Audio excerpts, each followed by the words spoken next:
Hello, Lamer Gamers. This is simplyTravis and special guest, Loyal Historian, with a special Sidequest edition of the Lamer Gamers podcast. Recently, we drove more than 250 miles from the steamy swamps of southeast Texas to the majestic hipster haven in the hill country known as Austin, also in Texas, to experience virtual war. And by that, I mean Dan Carlin's virtual reality experience, War Remains, which gave us the chance to experience the sights, sounds, and explosive immersive reality behind World War I trench warfare. Today, we're going to walk you through what we experienced at War Remains and discuss the history behind World War I. As we walk through the experience, we'll dive into what it was like to be a soldier on the front line, in the trenches, and up in the air. We'll finish up by discussing how this use of gaming technology is viewed by a historian versus a gamer. Now that we have our marching orders, it's time to load up and move on out.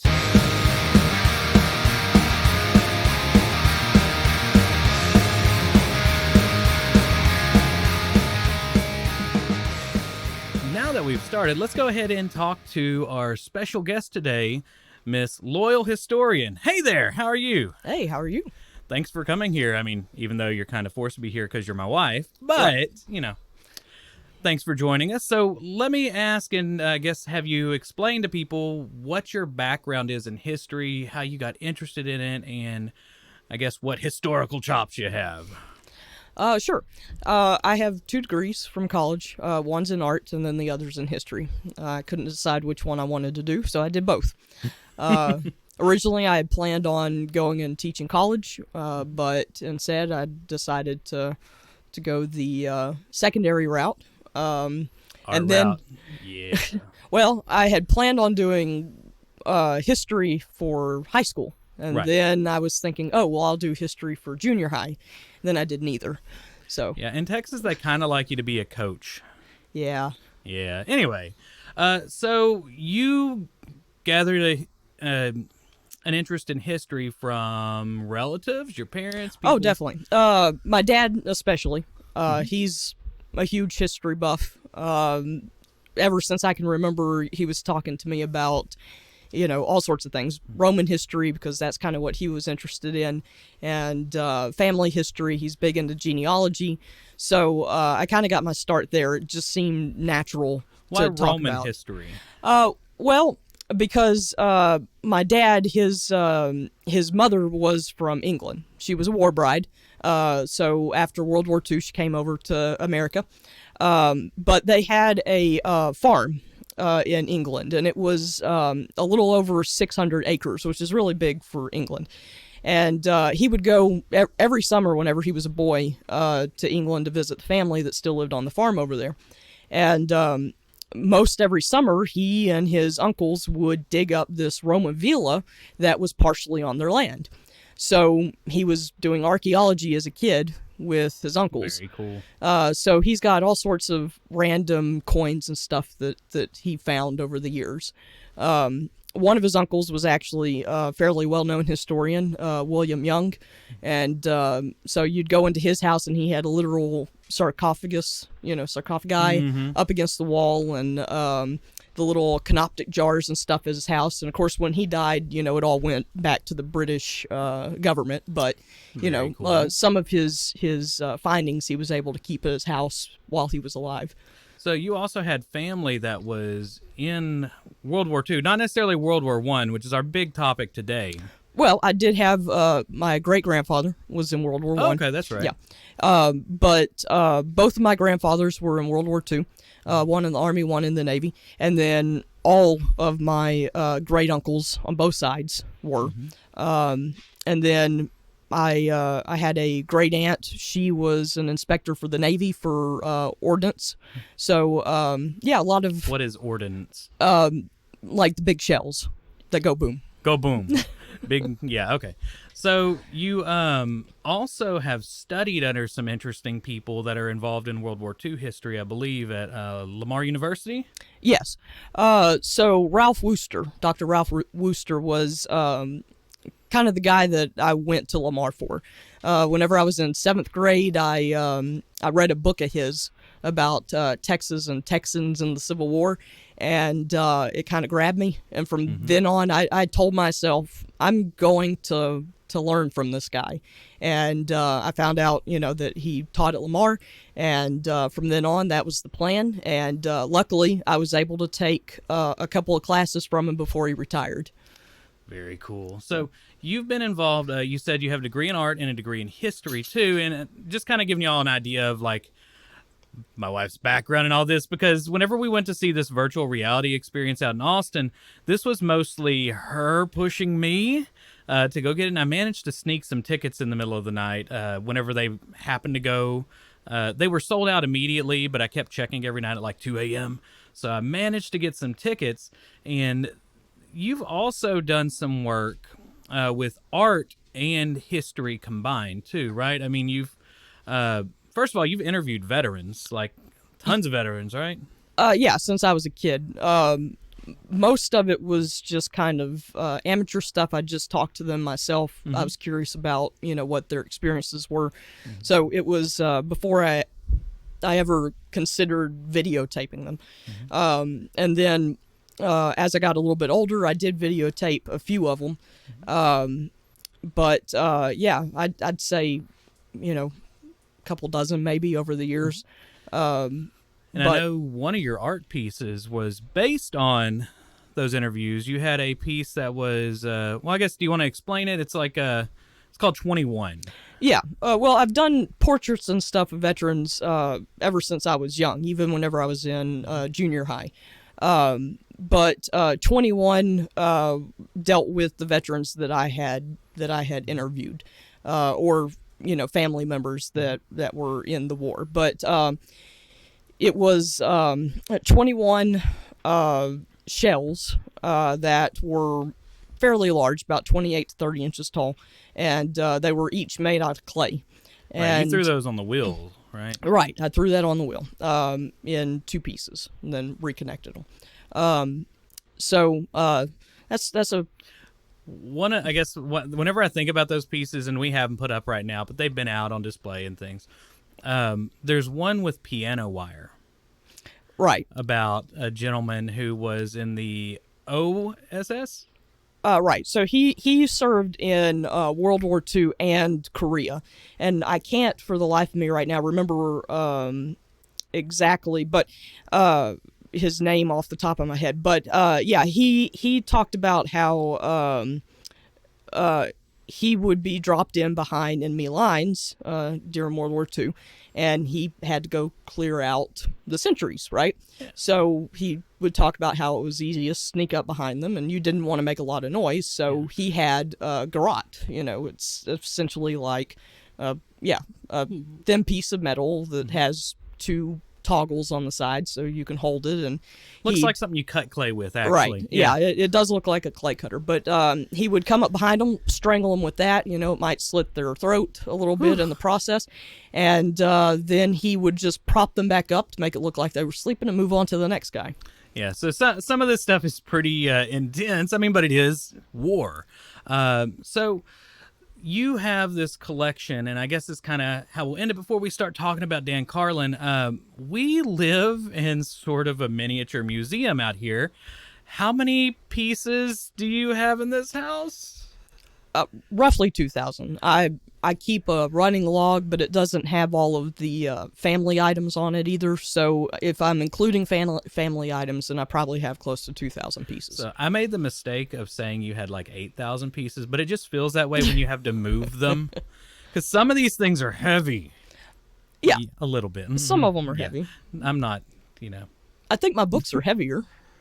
That is true. I've moved those too. So, speaking of that collection, it's a pretty big collection. When did you start collecting? Because, I mean, honestly, just thinking, I guess, gender roles with it, most women don't go out and collect. True. Which has gotten you some deals, I believe. It has. I really think, not that they ever told me that that's why they were giving me deals, but I'm pretty sure once I got all older. These 80-year-old men flirting with my wife. No, that is not the case. But, we'd go in, and usually I'd be with my dad and myself, or, now that I'm married to you, you'll be with me. And And they try to talk to me first. I'm just like, I don't know what's going on. Then I just kind of walk off. Yeah, exactly. So that was kind of the same way whenever my dad would go with me. We'd go in and we'd ask, well, do you have any military stuff? And then they'd start talking to the guy. And whether it's you or my dad, they'd be like, oh, no, she collects it. And then usually their eyes get really wide and they're like, oh, okay, well, that's unusual. Most of the time they would say, well, you don't hear about that very often. And, then I'd have to kind of explain to them why I'm interested in it. But they always found it pretty interesting. So a lot of these guys themselves were pretty cool, whether they served in the military or whether some of their family did. But, usually it would get into history conversations, and then we're there for like an hour or two just talking to them. I've been there. But yeah, it's pretty cool. I find some interesting things, and then sometimes they're just appreciative of the fact that someone young is interested, and so sometimes they'll be like, well, here, I've got this, I don't really need it, just take it. And I'm like, well, no, I mean, I'm buying this. He's like, no, just take it, it's good. And I've had some people that, because I've done art projects and stuff dealing with history, again, since I've been in like middle school. And so sometimes they'd read about me in the newspapers. And so I'd get people that would give me things. They're like, hey, this was my, brother's, or this was my mother's uniform, or, here's a copy of a bunch of photographs. I don't have the originals, but this one lady sent me copies of the photographs that her husband was actually on the USS Missouri during the signing of the surrender for Japan for World War II. That's so awesome. I have copies of pictures that he took while he was on the ship. It's pretty Very neat. cool. So I guess the question is, how did you get started on this? I mean, your parents basically pushed this habit. I mean, were supportive of you, right? They didn't push a habit. No. So I've been interested in history since first grade, honestly. Like, I can remember we read a book about Abraham Lincoln in first grade, and from there it was just kind of like, oh, that's really cool. So I got interested in Civil War history really young. My grandparents, two of my grandparents were from Georgia, so we were always going to Georgia anyway, and that's a place that had a lot of Civil War history. So my dad, anytime we would go to Georgia, we'd stop at a Civil War battlefield or a museum or something like that. So when I was in fifth grade, I convinced him to let us go to Fort Sumter. And so while I was at Fort Sumter, they had some mini balls, bullet, that they had dug up from the battle, and I bought one. It was like $5. And from that point, it was like, oh my gosh, I can actually buy like something that was there. Like, I can actually touch it, I can feel it, I can see it, I can own a piece of history. And from there, it was just all downhill, maybe you could say. So from that point, it was like, well, I want to buy more stuff. Many boxes later. So I started in Civil War stuff. And then, as I got a little bit older, I knew that my grandfathers and great uncles and all had served in World War II, but I wasn't as sure what World War II was. And so I was like, well, why am I spending so much time learning about Civil War? Because by that point I had learned a whole lot anyway. So I was like, well, I'm going to look into this World War II thing. And this just random, just a little bitty World War II thing. Oh, remember, I'm still in like, Yeah, understanding the importance of it at that young age. Yeah. So yeah, I started doing that, and then I realized, wow, this is really cool. So I study more World War II now. My grandma, because she was in England, she lived during World War II in England, and so she had to deal with the Blitz and all of that. But I've got a lot of items that I've collected over the years. Well, one interesting thing that we just collected from War Remains, and I guess I'll segue off this way. We collect a lot of propaganda art. There in our living room, there is a whole bunch of different propaganda posters from World War II, pro-American propaganda hanging up and all that stuff. But they had a print that they specially made for War Remains that was, I guess, the special fire sale edition. So interesting fact, whenever we were talking to them about, the prints, they said that they had a lot more until their truck full of them that were being delivered caught on fire. Yeah. So we have a print that is extra special edition because the rest of them went up in flames. Yeah, it was labeled as limited edition. It's really limited yeah. edition. So let's go ahead and talk about what is this thing we went to. So this is something that was put on by Dan Carlin. So Dan Carlin is probably one of the biggest podcasters out there right now. I'll just read a little bit about what's on his website. He's been called the king of long-form podcasting and one of the greatest storytellers in the world. And honestly, he is. His work weaves historical information with deep questions and Twilight Zone-style twists to help illustrate the power and continuing relevance of the past. Drama, extremes, empathy, and vivid examples of both the highs and lows of humanity dominate the narrative. So he's been doing this since about 2005, and I started listening to them a while back, and I just had to tell everybody about them. Then I got my wife onto these, and I think my cousin Peter actually he told us about it. Remember whenever we were in Missouri? So that's where it started. Travis listens a lot more to radio than I do, so right. I listen to a lot of AM radio. Yeah. So I'm a big nerd. he listened to Dan Carlin first after Peter had mentioned it. Hey, Robin, you gotta listen to this. Hey. Have you heard of this podcast? Yeah, so it... Hardcore History. Yeah, I listened to one of them, and it just took off from there. I've listened to so many now. He's amazing. Oh, yeah, and he's taken these humongous looks at history, and the episodes are very long. Whenever they say long form, like Rowdy and I normally try to keep these podcasts down to an hour, hour and a half. Try to keep them under 2 when possible, but these are like 3.5 to 4.5 hours, most of them, and that's just a section of it. Like his blueprint for Armageddon, which is dealing with World War I. Most of those are around 4 hours, 4.5. Yeah, and I remember listening to those. In fact, I listened to about 17 hours of them one day coming back from Georgia. It was pretty intense, but it's an amazing podcast. So what happened was that he was going to create this virtual reality experience called War Remains. It was considered an immersive memory, is what he calls it. And he's using the power of virtual reality to transport audiences into one of the most extreme battlefields in history, which is let's see if I remember correctly without looking at my notes, the Battle of Ypres? Right. Third Battle of Ypres. But Ypres. Yeah. No, you had it right, Ypres. Okay. But it's known more in, I guess, Western culture as the Battle of Passchendaele. Yes. Just because of how terrible Passchendaele itself was. Now, there was a lot leading up to the actual Passchendaele battle, but yeah, it's the third Battle of Ypres. So what we did was we managed to snag some tickets and drove out to Austin, stayed in a nice mini hotel thing. It was well. Mm-hmm. It was good. Paid way too much for parking. I don't think I understood the machine correctly. It's okay. It was worth it. But man, the building that this was in was like, you didn't expect to have this massive experience in there. And that's really virtual reality. It's almost like this little hidden thing that is beyond its size, I guess. It really did look hidden because we had put it into our GPS.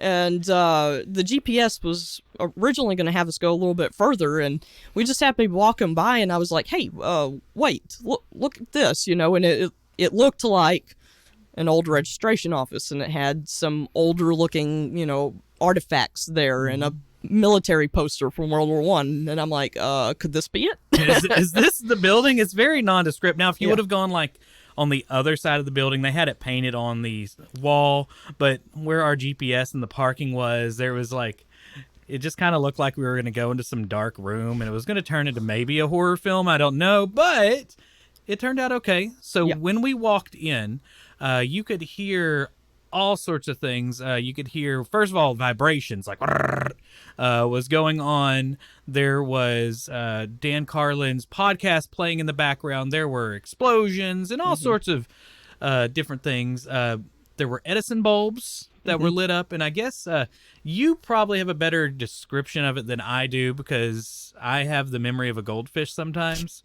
And my wife has it like locked down in her head forever. She is my personal memory book. So. Well, most of it was set up. It had, boards along the wall, so it made it look older. And like you said, there was the Edison bulbs hanging from the ceiling, so everything kind of had a warm glow to it. But right as you walked in, there was a lady there in front of an old typewriter, and even the paper looked older. So she handed us these release forms. So it made it look like we were signing into. It made it look like we were signing into the service, the military service. But it had a cabinet there that the prints were in, and on top of that had, like some old bottles, and an old cracker tin. There was an old safe, a footlocker of some sort, and then what Travis called like the waiting room. It had some chairs that we could sit in while we were waiting for our turn. And then around that, it had World War I propaganda posters from different countries that you could look at. Yeah, and so it was running a little behind. They had some issues with the VR sets. We'll talk about it in a little bit.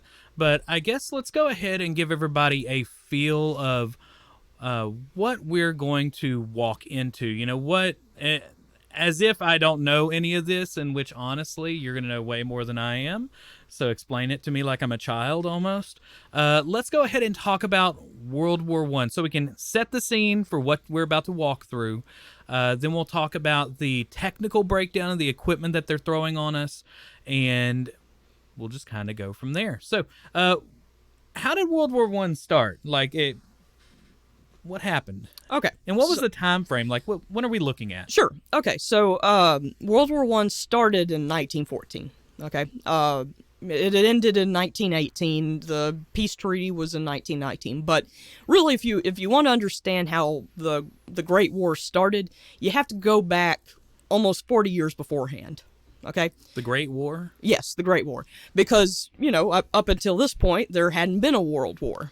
So back then, it was just the Great War, or the World War. Oh, yeah, because they thought it was just going to end all the wars. Sure, right? It was also known as the War to End All Wars, or that's what they called it at the end of it, because they thought that, everlasting peace or whatever, that no one would ever want to have something like that ever happen again. But yeah, if you're wanting to know why the Great War started, you have to go back to 1871. So in 1871, you had the German unification that happened. And this altered the balance of power that was happening in Europe, okay? Europe had established these different boundaries and powers at the end of the Napoleonic War. And so now, here's these small little German states that have created a large German empire that has political power. Well, this worried the rest of Europe, especially because Germany formed an alliance with Austria-Hungary and then Italy. So France got scared, and they formed an alliance with Russia. Then Germany started to build up its navy. Well, that worried the British, because, the British is an island nation, right? And their navy is their main form of protection. So the British decided they needed to beef up their navy to be sure that they could be protected, because they didn't trust the Germans. So now it's like early 1900s, and there were lots of conflicts in the Balkans. And because of this was happening because of the Ottoman Empire, it was starting to weaken. So there's a place called Serbia, all right? And so Serbia, because the Ottoman Empire had gone away from Serbia, it gained its independence from them. But the Serbs in Bosnia, they were imperialized by Austria-Hungary when the Ottomans withdrew. Because Austria-Hungary, they were trying to take advantage of this. They were getting as much land as they could to get stronger. Russia, though, was friends with Serbia, but they decided not to intervene when Bosnia was taken over. So you have this little independent Serbia that was between these two empires of Austria-Hungary and the Ottomans.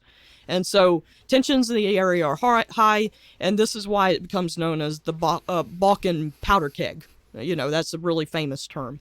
So the whole idea is that any spark and the whole thing might blow up, right? Okay, so now we have Archduke Franz Ferdinand that enters the picture. Yeah, he's in a band, right? Well, there is a band called Franz Ferdinand. Yeah. Oh, whoops. Yeah, haha. You know this. So Archduke Franz Ferdinand becomes pretty important to this story. So he's the last heir of the Austrian-Hungarian Empire, right? He's the last heir to the throne. So he decides to go to Sarajevo, okay, which is Bosnia's capital. And remember, Bosnia had been taken over by Austria-Hungary, and not everyone is happy about that. So he decides to go to their capital on military maneuvers in 1914 to show the military might, of the Austrian-Hungarian Empire. Yes, much strength. So again, not everyone's happy that they've been taken over by the Austrian-Hungary people. So not only that, he decides to go on a day on June 28th that is a well-known day of pride for the Serbians that dated back to the 14th century. So some of them saw this as a snub from the Archduke. So, it made them angry. Yeah. So in Bosnia, you had several radical factions, different groups that were unhappy, right? And one of them was known as Young Bosnia. This was made up of mostly school-age students in their late teens, early 20s. And they decided that they were going to kill Archduke Franz Ferdinand during a parade to the military grounds. Now, they got help from the infamous group, the Black Hand. And that was a secret Serbian society. Let's say that sounds super ominous, by the way, the Black Hand. Yeah. They were a secret Serbian society, and they were dedicated to terrorist attacks. They were trying to get Bosnia liberated. So they gave the Young Bosnia group grenades and weapons to try to cause some chaos, right? Mm-hmm. So the assassination attempt, it did not go as planned to begin with. There was a parade, there was large groups, there was very few guards and stuff, military personnel that were protecting the Archduke. There had been some issues.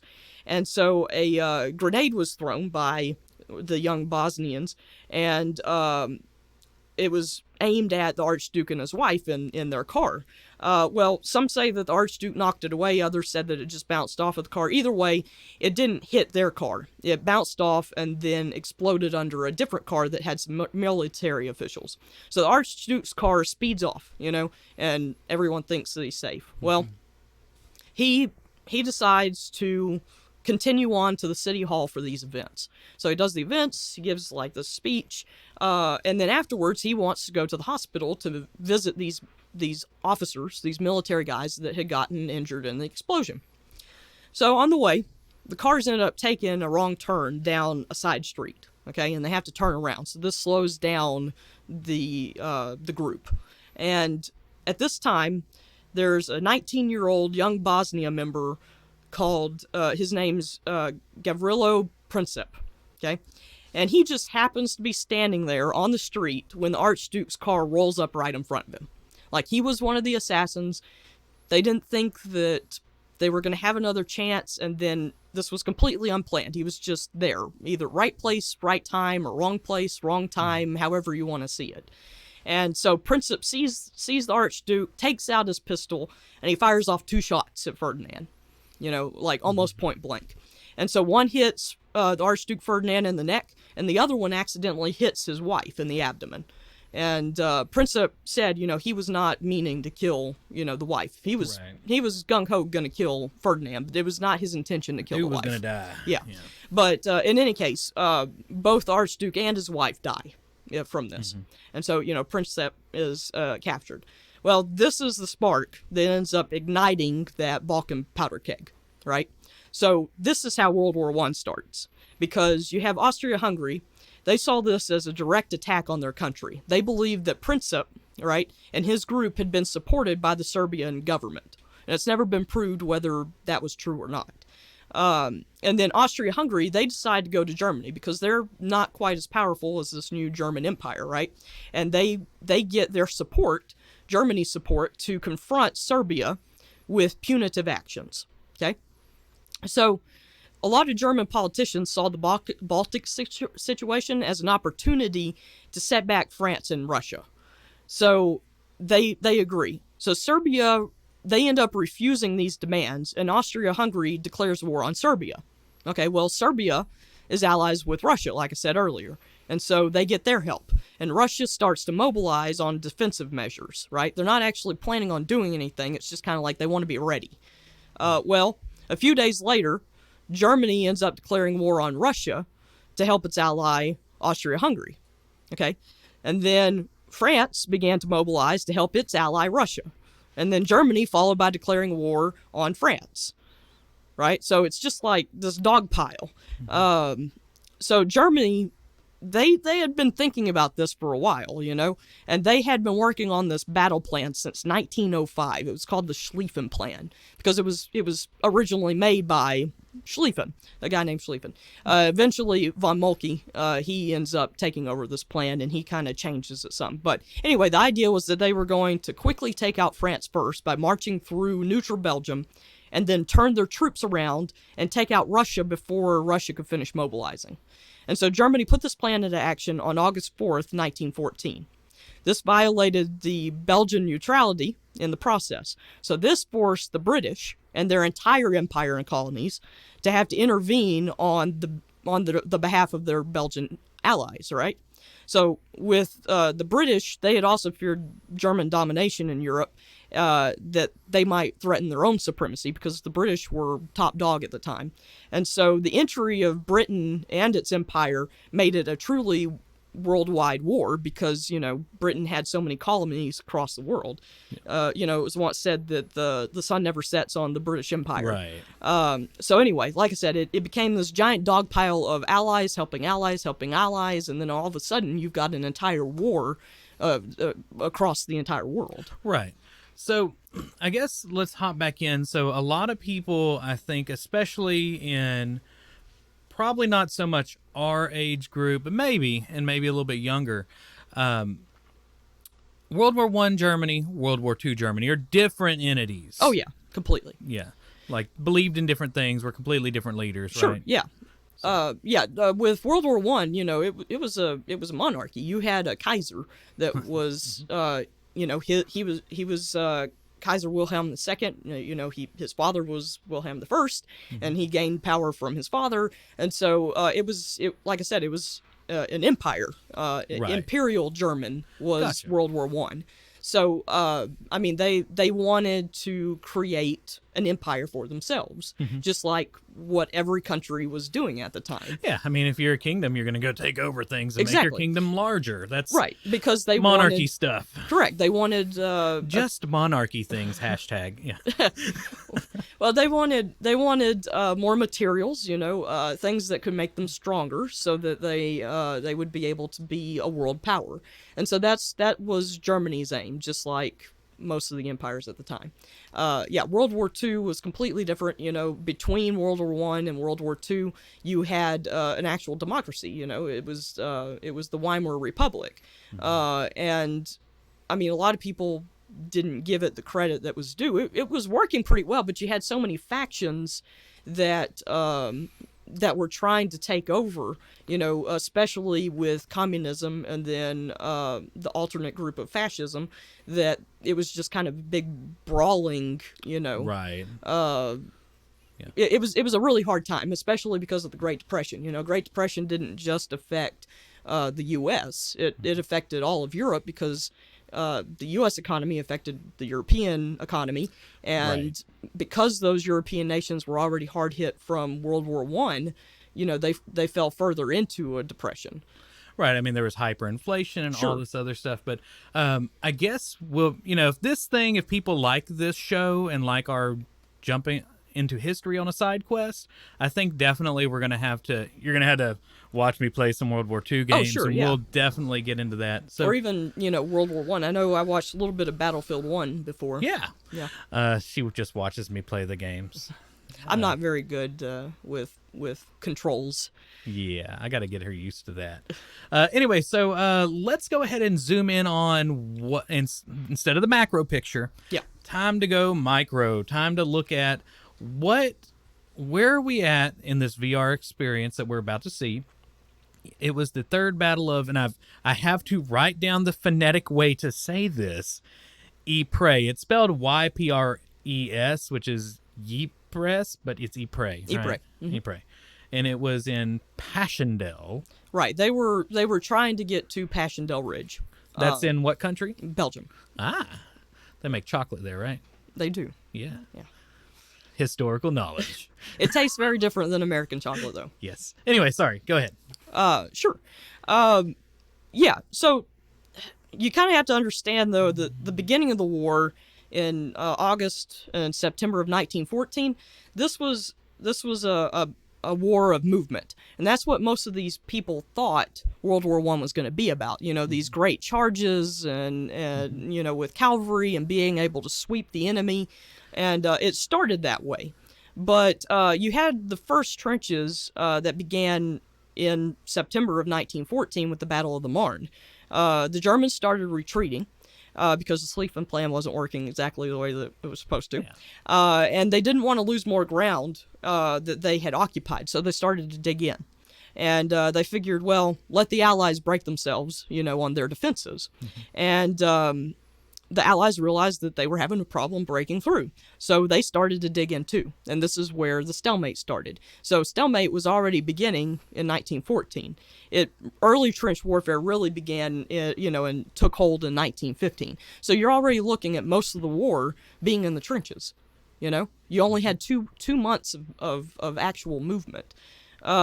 Anyway, the Western Front, it spanned over 400 miles from France, through France and Belgium, from the Swiss border to the North Sea. And so, anyway, after 1914, the deepest advance that ever happened on the Western Front did not occur until 1918. Okay, so you're looking at almost 3-4 years later when the Germans were able to push 60 miles into enemy territory. That was the deepest that either side had been able to advance since 1914. So you're looking at a lot of small gains. You know, it might only be 5-10 miles at a time. Yeah, and that's a lot of why they had trench warfare, right? Because you didn't go very far. And just kind of quick question.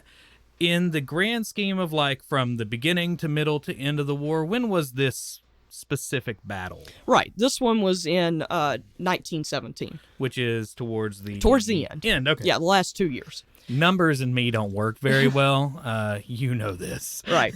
But I kind of have to talk about the trenches so you kind of understand, you know, what the issue is here. Mm-hmm. And then I'll be able to talk about Passchendaele. So, yeah. If you can bear with me a little bit. Yeah, absolutely, yeah. Okay, so... it's almost time to put on the headset, though. I'm excited. Okay, so there was an estimated 35,000 miles of trenches that were dug in on the Western Front. Ooh. Yeah. A lot of trench. It is. And about 15,000 of that was Allies, so the rest was, you know, on the German side. Mm-hmm. There was an average of 5,000 men per mile on the front line. But the problem was they had to figure out how to overcome this defense system, you know, to make the battle more offensive. And that was the whole thing of World War I, was trying to figure out how to overtake the trenches. So the beginning of the war resulted in, you know, horrific loss of life because both sides dug in and assumed defensive positions. And those early battles showed that moving troops on open ground, it was just an absolute slaughter. It was like a mass suicide because you had huge advance in weaponry in a short amount of time. You had, now I'm going to start listing things because because World War I, like I said, it showed a huge advancement in technology.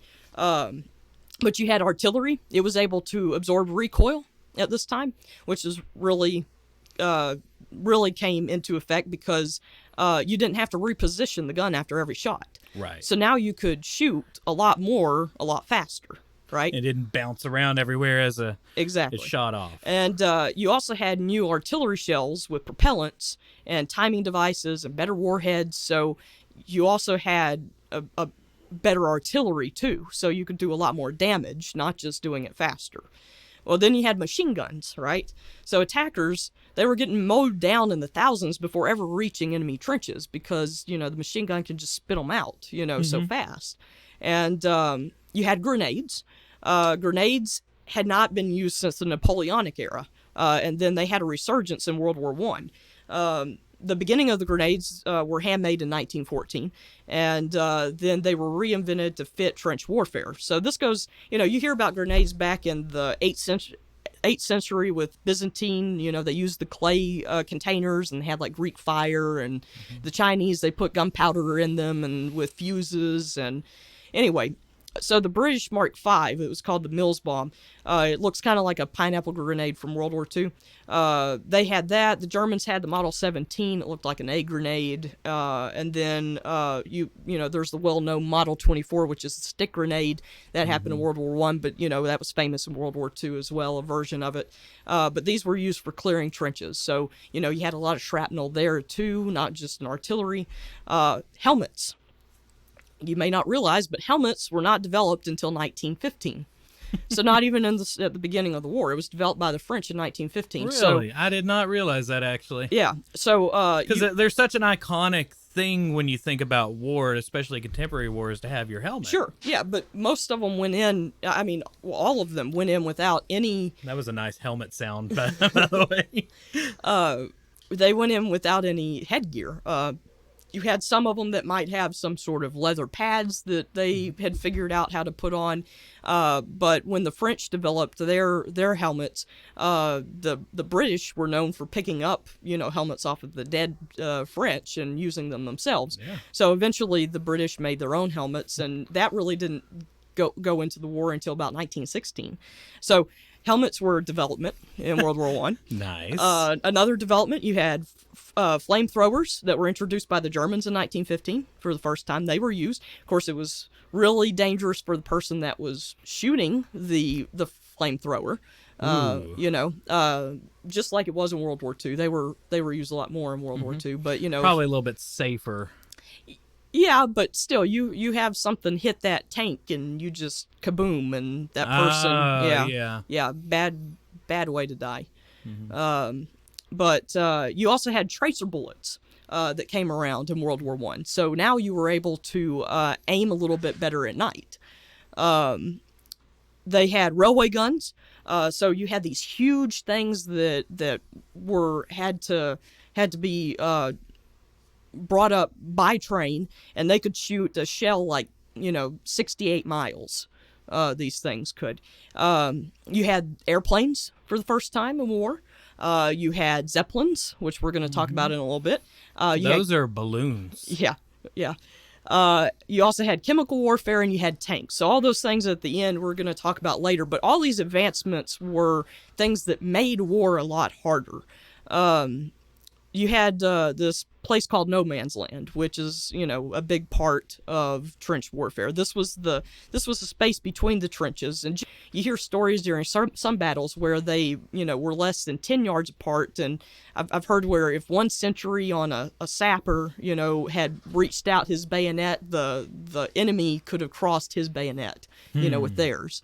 But these shell holes, that were caused by all this artillery, they would often be joined to the trenches for a closer position to the enemy. So there would be all sorts of skirmishes on both sides for well-placed shell holes. And barbed wire was a huge part of the trenches.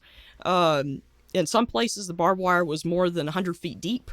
The Germans liked to have 10 lines of it in front of them, for protection. Small patrols would be sent out at night, raiding parties and stuff. They would add more barbed wire to it. I know you had asked me a while back about landmines. Well, they weren't around during World War One. Right. That they had not been invented, but they did kind of manipulate some artillery shells, and they would bury them right below the ground once tanks became an issue. The Germans would do this to try and blow up French and British tanks, but landmines didn't become important until World War II. But in any case,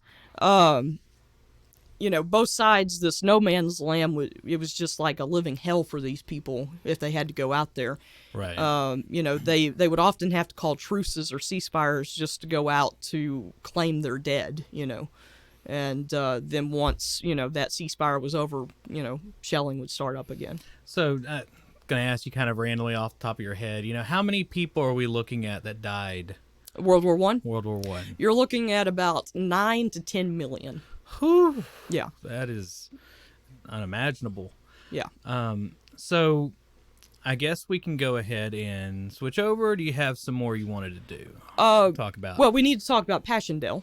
All right. So, Let's when get you're to ready. it. Yeah. Okay.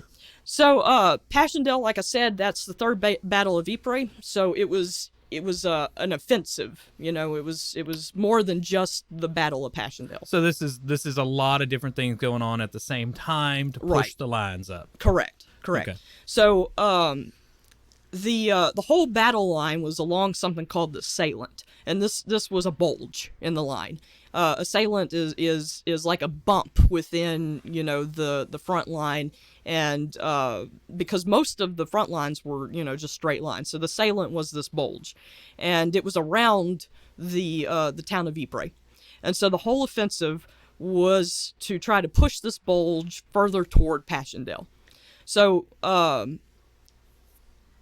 there was a lot of time before moving into Passchendaele that was wasted, good dry time, because they were trying to figure out what they wanted to do. During this time, the Germans in this place, they knew that the British were coming, and so they ended up being able to fortify their positions more, and you started getting pillboxes. Pillboxes became important in World War II, but World War I, this was more the first time you were starting to see them. So basically, what's a pillbox? Concrete fortifications where they could put in machine guns and just keep shooting. So when you had artillery fire, they would be protected by the concrete. So it's kind of basically like a box with a hole in it where you can shoot out from the hole? Or right. Is it... Yeah, a slit. Okay. Yeah. A little slit across, yeah, and you'd be inside there. There'd be a door into it. Right, exactly. Yeah. So the Germans, they fortified these pillboxes, on this wide open land. It was really difficult for the British, and the Germans, they had been there beforehand, before the British, and so they had a lot of time to pinpoint where the best entrances were. So that made it a lot harder for the British too. So the offensive started on July 31st of 1917. Okay, and it went on through November 10th of 1917. You're looking at over 3 months. And the reason that this offensive started was because the French had failed in April 1917 in their own offensive. And so there were a whole lot of French casualties. There was also mutinies in the French army during the summer. So the British Commonwealth, and when I say Commonwealth, I don't mean just the British, because you had New Zealand, Australia, Canada, all these groups that were helping, that were colonies of the British that were in this battle. So the British Commonwealth, they took on this campaign to try to wear down the Germans and distract them from putting pressure on the French while the French were lining things out. That was the main reason for this offensive. So, they were hoping that it would force the Germans to fight to protect their supply routes and their U-boat ports, submarine ports. Yeah. They thought that the Russians might be able to tie up German units in the east, but this didn't happen because the Russian Revolution happened in 1914, so the Russians couldn't help out. The British commander Haig, he had overemphasized the importance of clearing the Belgian coast and trying to take Passchendaele. The ports that were being used for the U-boats, while it was important, it was not as important as what he had really stated. So they hoped to push the Germans into neutral Dutch territory so that the Dutch army would get involved on the side of the Allies and then be able to help drive out the Germans too. But most people believe that Haig stressed many more factors than were necessary because he was hoping that his offensive could defeat the Germans single-handedly in Flanders, like a final punch to kill the Germans. So anyway, that was the basic idea of Passchendaele. Okay. As we get into what we saw in this, I'll talk a little bit more about why Passchendaele was so terrible. Why Yeah, because it was one of the bloodiest. Was it one of the bloodiest, or it was just terrible? it was just the conditions were awful, and there was a lot of death. It was just it's become synonymous with mud and blood. And That's intense. Mud and blood. we'll like I said, during the different parts talking about our experience with War Remains, I'll be talking about how that worked in with Passchendaele, because we are seeing Passchendaele in this experience. All right, so let's go ahead and jump into the present. So we are in beautiful Austin. We've gone into this weird little building. It's safe, though, because there are people there that are actually there for what we're doing. And they're about to strap us in. So the company Madison Wells Media is actually the group that is putting this on. They work with Dan Carlin, and they are using virtual reality. So what they do is they put a little strap around you. And I was really excited when they put the strap on me, because I thought it was force feedback. That would have been awesome. Oh, that would have been so cool. Because I mean, you kept hearing vibration, and they have things that are going to vibrate coming up. But I guess it's the battery, because it's running all day. They had 2 headsets, but one of them busted. They were afraid like one of the headsets just wasn't up to snuff for what they were doing. The one they were using was a Fostex VR headset. So I'm assuming that it was pretty much made just for this. You know, a lot of your headsets had to be strapped into a computer. There are some new ones, like Oculus Rift has come out with a new one. Actually, Rowdy 5000 brought one over. It was really fun. Robin has video. We need to post the video maybe one day. Yeah, you look pretty funny doing it. I don't know if those jokes can go on Twitter. We'll find out. I had to watch it. But they put you in, and you were having to wait about every 15 minutes now instead of going a little bit quicker, because it was basically a 15-minute experience, but it was incredibly dense. Yes. There was a lot going on. Yeah. What were you thinking? Oh, by the way, your headset wasn't working, right? Right. You went after me. Yes, I made Travis go first because I wanted to be able to talk with him immediately after I was done. So She I didn't made want me him. to run into her, and because I was speeding her up. No, that wasn't it. I just knew I wasn't gonna want to just like sit there and wait for you to get done. So I made you go first. She took her sweet time with it. I did. Now, another thing, they did have these big headphones on your head that didn't really fit well. That's true. Yeah. I have a smaller head than Travis, so They didn't fit well for me either. Okay. Don't worry. Well, and it wasn't too big of a deal. It wasn't bad. It was good still.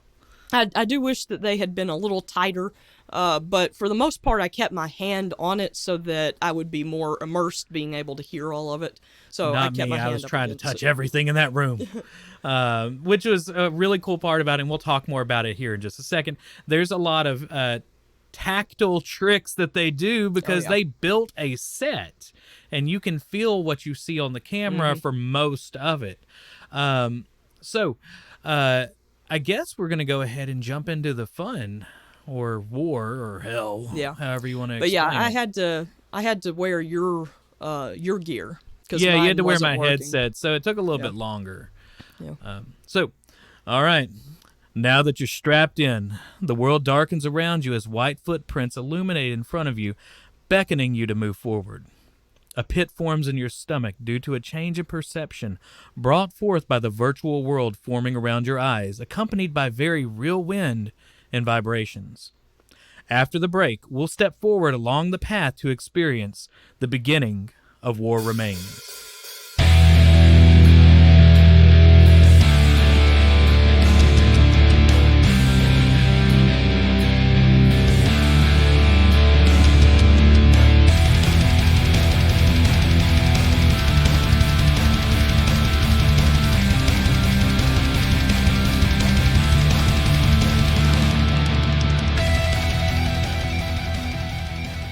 Take a step forward into the unknown against a strong wind. The basket of a hot air balloon appears in front of you. You can actually feel the basket in real life, making this no longer look realistic, but it feels realistic. As you step inside, the basket closes behind you. Clouds begin to billow into the picture and are now becoming illuminated by the beginnings of war being fought below. So in this scene, we're starting to see some things pop up around us. We can see below us where there's something going on. There's clouds that are lighting up with explosions, and there is an explanation or a graphic showing on our left the movement or the front, or what would you call it exactly? Yeah, an offensive. Offensive. That's what I was looking for. So tell us what's going on here. Sure. Like you said, we're inside of a basket, wicker basket, and it's an observation balloon. It's not really a hot air balloon, right? They're called dirigibles. It's like blimps. These are about 92 feet long. Back then, they're 32 feet wide. They had the wicker basket, like we said, and there's still cables that are running from them to the ground where they have winches. And the steel cables were so that planes didn't want to try to fly too close to them, or else, they could get caught up and smashed by these. But if they saw enemy aircraft coming close, then they would quickly use those winches to pull them down. But anyway, these observation balloons, because if you look up above you, you can see it, which was really cool. It's kind of this gray looking texture. Some of these were made out of rubber. Some of them Whenever you looked up in the VR set? Yeah. I don't know if I you looked didn't look up. Because Oh. I was afraid of that. You were holding on to the headset. Yeah, I was like, I was looking down. Oh, no, you should have looked up. It was awesome. I was touching because things. it looked just like one of those observation balloons. Very cool. Yeah, I probably did and just forgot. Yeah, it's really neat. They were made out of, like I said, some of them were made out of a rubber material, other was made out of a fabric, but they were filled up with hydrogen. So anyway, these were used for spotting enemy troops and positions, and so they could also spot for artillery bombardments. How would they notify? Was there some sort of communications device, or So, were they just like smoke signals? Were there lights? No. So back then they did have some form of almost like walkie-talkies. Yeah. Now, true walkie-talkies, that was back in World War II, because they were called walkie-talkies because it was on your back. You had to walk with it. Yeah. But yeah, they basically had a radio type thing that they could tell, what was going on. And so those observers, they had parachutes, which actually they had parachutes before any of the airplanes had parachutes. Because if you were flying at that time, and they just kind of expected it to be bad if you got shot. Pretty much. So real quick, this was the beginning of any sort of air usage in war, or did they have like these sort of balloons before then? Well, yeah, no, you had balloons for, really, hundreds of years. They were used in the Civil War. Did they like throw somebody up there? Prominently. No, it was the same type of thing. They would fill them up with some sort of hydrogen, because they were not helium that makes your voice sound funny. No, hydrogen. The stuff that explodes. Yes, which I'm going to talk about in a minute, actually. But yeah, it was used pretty regularly in the U.S. Civil War, and then the Crimean War had some of them. But they were very important, like I said, now, because artillery became so important. It was almost overused, really, in World War I. And so they were able to see where troops were moving to, or where... Oh, yeah. It's like a big, hey, guys, I'm over here! Exactly, exactly. So you had these... Because they were observation balloons, they posed a big threat, to the enemy. Now, both sides had them. The Allies and the enemies, with the Germans. So both sides had balloon busters.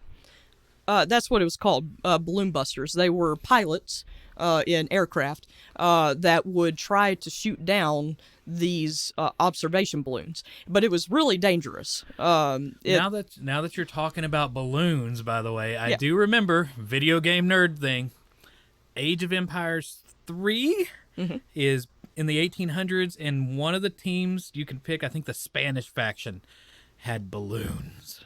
Yeah, like I said, they'd been used throughout. For a while. Yeah. So yeah, random nerd video game thing. Well, Go ahead. Also, No, I'm sorry. in Battlefield 1, I remember when you were Yeah, the but that's pigeon. World War One. Oh, okay, yeah. You were a pigeon. What?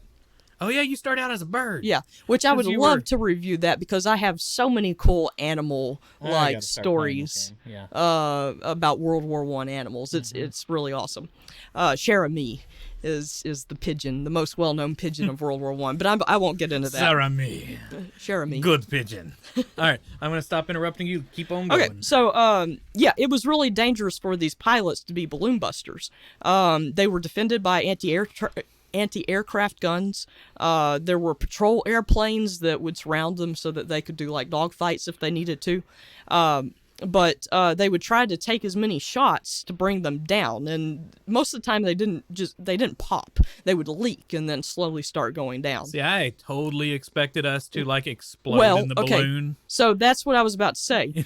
It started to leak, but Oh okay. wait, in the VR experience it started leak? No. Oh, okay. Oh, you were expecting us That's to what actually... I was thinking was going to happen. Like I kept thinking I was going to get Oh. shot, and I was still kind of like, "Is this a force feedback vest? Am I going to feel like I'm getting shot?"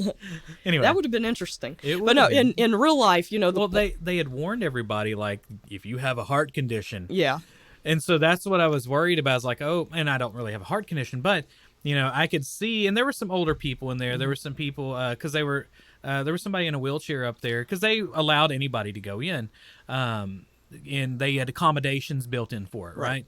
I was thinking, oh man, what in the world are they about to do to us? I mean, I really think that what did you call it again? Force feedback. Feedback. I think that would have been really interesting. Oh, yeah. You know, I would have liked to have seen that. But yeah, I think for legal purposes, Oh, they probably absolutely. couldn't have. But the wind and everything else that they were blowing on yeah. you during this was really cool because it felt like you were in the balloon. No, it So- did. You could feel it in your hair and all, and up against your face. So it did feel like it was further up. But anyway, these balloons, like we said, they're filled with hydrogen gas. So they would often explode into a fireball. You know, think the Hindenburg disaster in 1937. You know, but Oh, the humanity! yeah, exactly. But, you know, it was on a smaller scale because these were smaller dirigibles. So the steel cables and the nets, they were set up, like I said, to catch the enemy aircraft and prevent him from being able to shoot them down. But you did have a lot of successful balloon busters. You had U.S. Balloon Ace. He was Frank Luke. He had downed 14 balloons and 4 aircraft. Now, he died during World War One. And He then, was not very popular at parties, popping everybody's balloons and whatnot. Yeah. And then there was a Belgian. His name was Will Coppens. He was the most famous because he busted 35 balloons. But yeah, it was pretty interesting. In this observation balloon, like you said, you kind of saw clouds, but you could see under the clouds the orange glow of explosions going off, which that fit for Passchendaele because so much of it, because it was so rainy, it was hard to see a lot That makes from the sense. air. Yeah. Now, during the good weather, they still used the observation balloons, but it definitely made sense. You also could hear around you planes flying by. If you remember. It's that cacophony of bullets all around Right. you and explosions, like it was Exactly. a theater of kaboom. Right, yeah. That So- was so eloquent, theater of kaboom. Now, you had asked me the other day, you know, how were blimps used, you know, these dirigibles, but they were used more than just observation. You had them against U-boats, you know, the German submarines, but also you had air raids on different countries. With the balloons? Like with- slow-mo balloon raid? Yes, with the Zeppelins. So Zeppelins, you know, they're bigger. Yeah, They're and they got like a propeller in the back. Right, and yeah. So, but it's the same concept. But the Zeppelins are 650 feet long at this time. And you had the first raid on Britain in 1915, and they dropped incendiary bombs and grenades on London. So they could go about 85 miles per hour. They carried 2 tons of explosives. And there were earlier bombings, like I said, on Antwerp and Paris and stuff in 1914. But I found an interesting fact. So the material of the Zeppelins, it was made by cow intestinal lining. Oh. And so, like I said, 650 feet long. It took 250,000 cows to make one Zeppelin.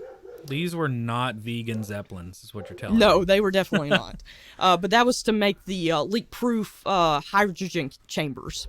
But anyway, there were 50 attacks on Britain over the war. 77 out of the 115 airships, German airships, were destroyed, and but they were able to kill about 700 British people and injured about 2,000. Which I found interesting. Well, yeah, I mean, at that time, too, I would imagine if you're using Zeppelins against people that are still riding around on horses, it's a little scary to know that somebody can just pick you off from the sky, because weaponry at that time in some countries was not very good. Yeah, still correct? primal. Yeah. Yeah, still primal. Yeah. So, wasn't this the beginning of dogfighting? Because I know there's not a lot of... I know there's this whole, I don't know, I guess, air about dogfighting that was really cool and interesting to some people. Oh, yeah. And this isn't really they weren't really doing bombing campaigns at the time. They really weren't. They didn't have like a bomb bay, that they could open up and drop. I'm excited that I knew this, by the way. Sorry.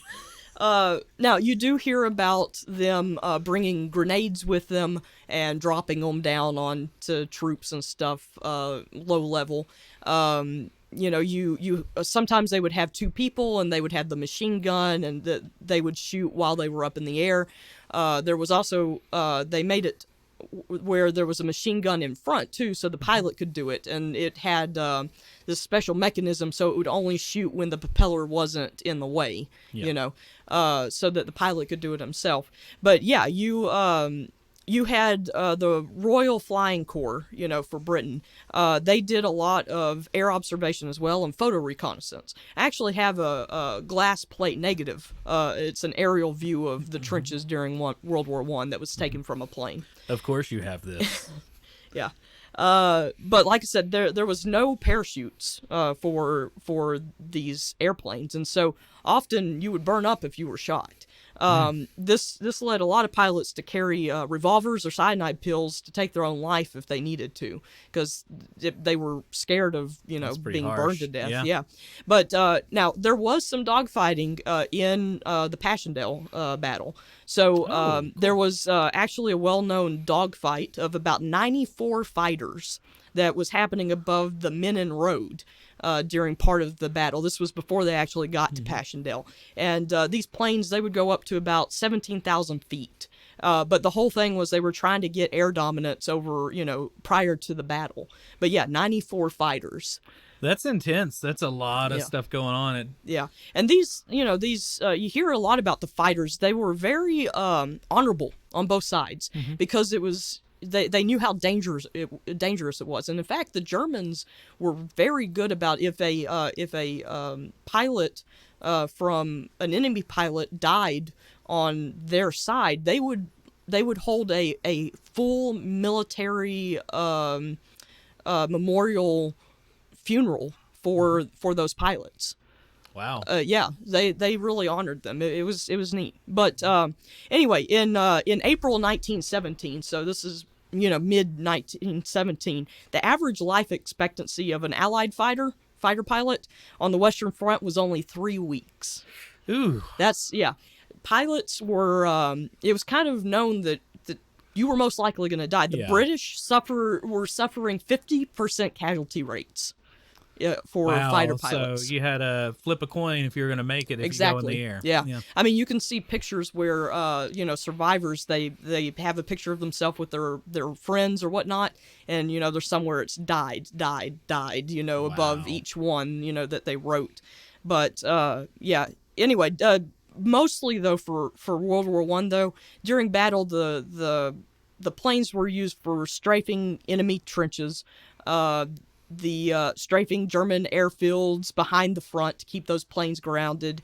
And the Germans they kind of mastered using groups of about 4 to 6 planes with machine guns and hand grenades to strafe and bomb the British. That was one of So theirs. they would just like pop the pin out of a grenade and drop it from the plane? Yep. That's intense. So, okay, first of all, how high are we? Do you have an idea of how high you're flying in these planes? Like I said, for the dogfights, they're up like 17,000 feet they can be. Yeah. But when they're doing the... I guess the bullets probably wouldn't have reached it, and there wasn't a whole lot of anti-air. They did have some anti-aircraft guns, but they were mainly being used around, like I said, those balloons. Right. So they relied more on these dogfights, against each other. To me, that's just kind of crazy. You got like a bucket of grenades in your lap, I would imagine. But they did try to go lower. I mean, you hear about some of these, they were only going maybe 1,500 feet before they're dropping some of these things. So, I mean, they're still putting themselves at risk. So would you, just thinking of how grenades work generally, and I'm thinking of current grenades, the pin is released and it drops a chemical. It causes a chemical reaction inside the grenade. Then it goes kaboom, right? Right. Were these grenades different to where they exploded on contact?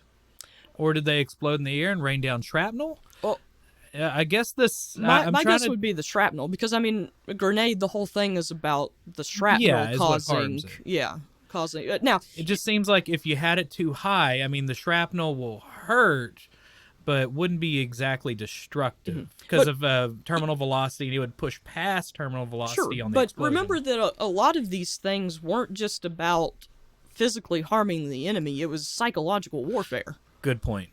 Yeah. So that does make a lot of sense, because if you are, once again, riding around on your horse and they're dropping explosions in the air, that's scary as all can be. I mean, that was a big part of the artillery barrages that we'll talk about later. Just run them off. I mean, it's overwhelming force. Yeah. All right, so I guess we'll go ahead. Are we done with the air? Or is it time to go down on the ground? Let's get to the ground. All right. It's time for this experience to drag you to the ground. The sky around you goes dark, and after some time you're brought down to the cold, dark ground as the trenches begin to materialize around you. As you walk forward, you can see and feel the walls of the trenches along with the sign stating, Main Fire Trench. You can hear distant artillery begin to get closer. You're no longer observing from the sky. You're now in the middle of the Great War. So we're actually, once again, tactily feeling things around us. You've opened a door inside. Your VR set has the door in front of you. You can kind of walk forward, and we're seeing stuff going on around us. So what the heck is a fire trench, though? Well, fire trench, that meant front lines. Okay. So that was where everybody was firing at? Right. So that's the forwardmost trench in warfare. In trench warfare, you generally had 3 rows in trench warfare. You had the fire trench, which was up front. You had the support trenches in the middle, and then you had reserve trenches in the back.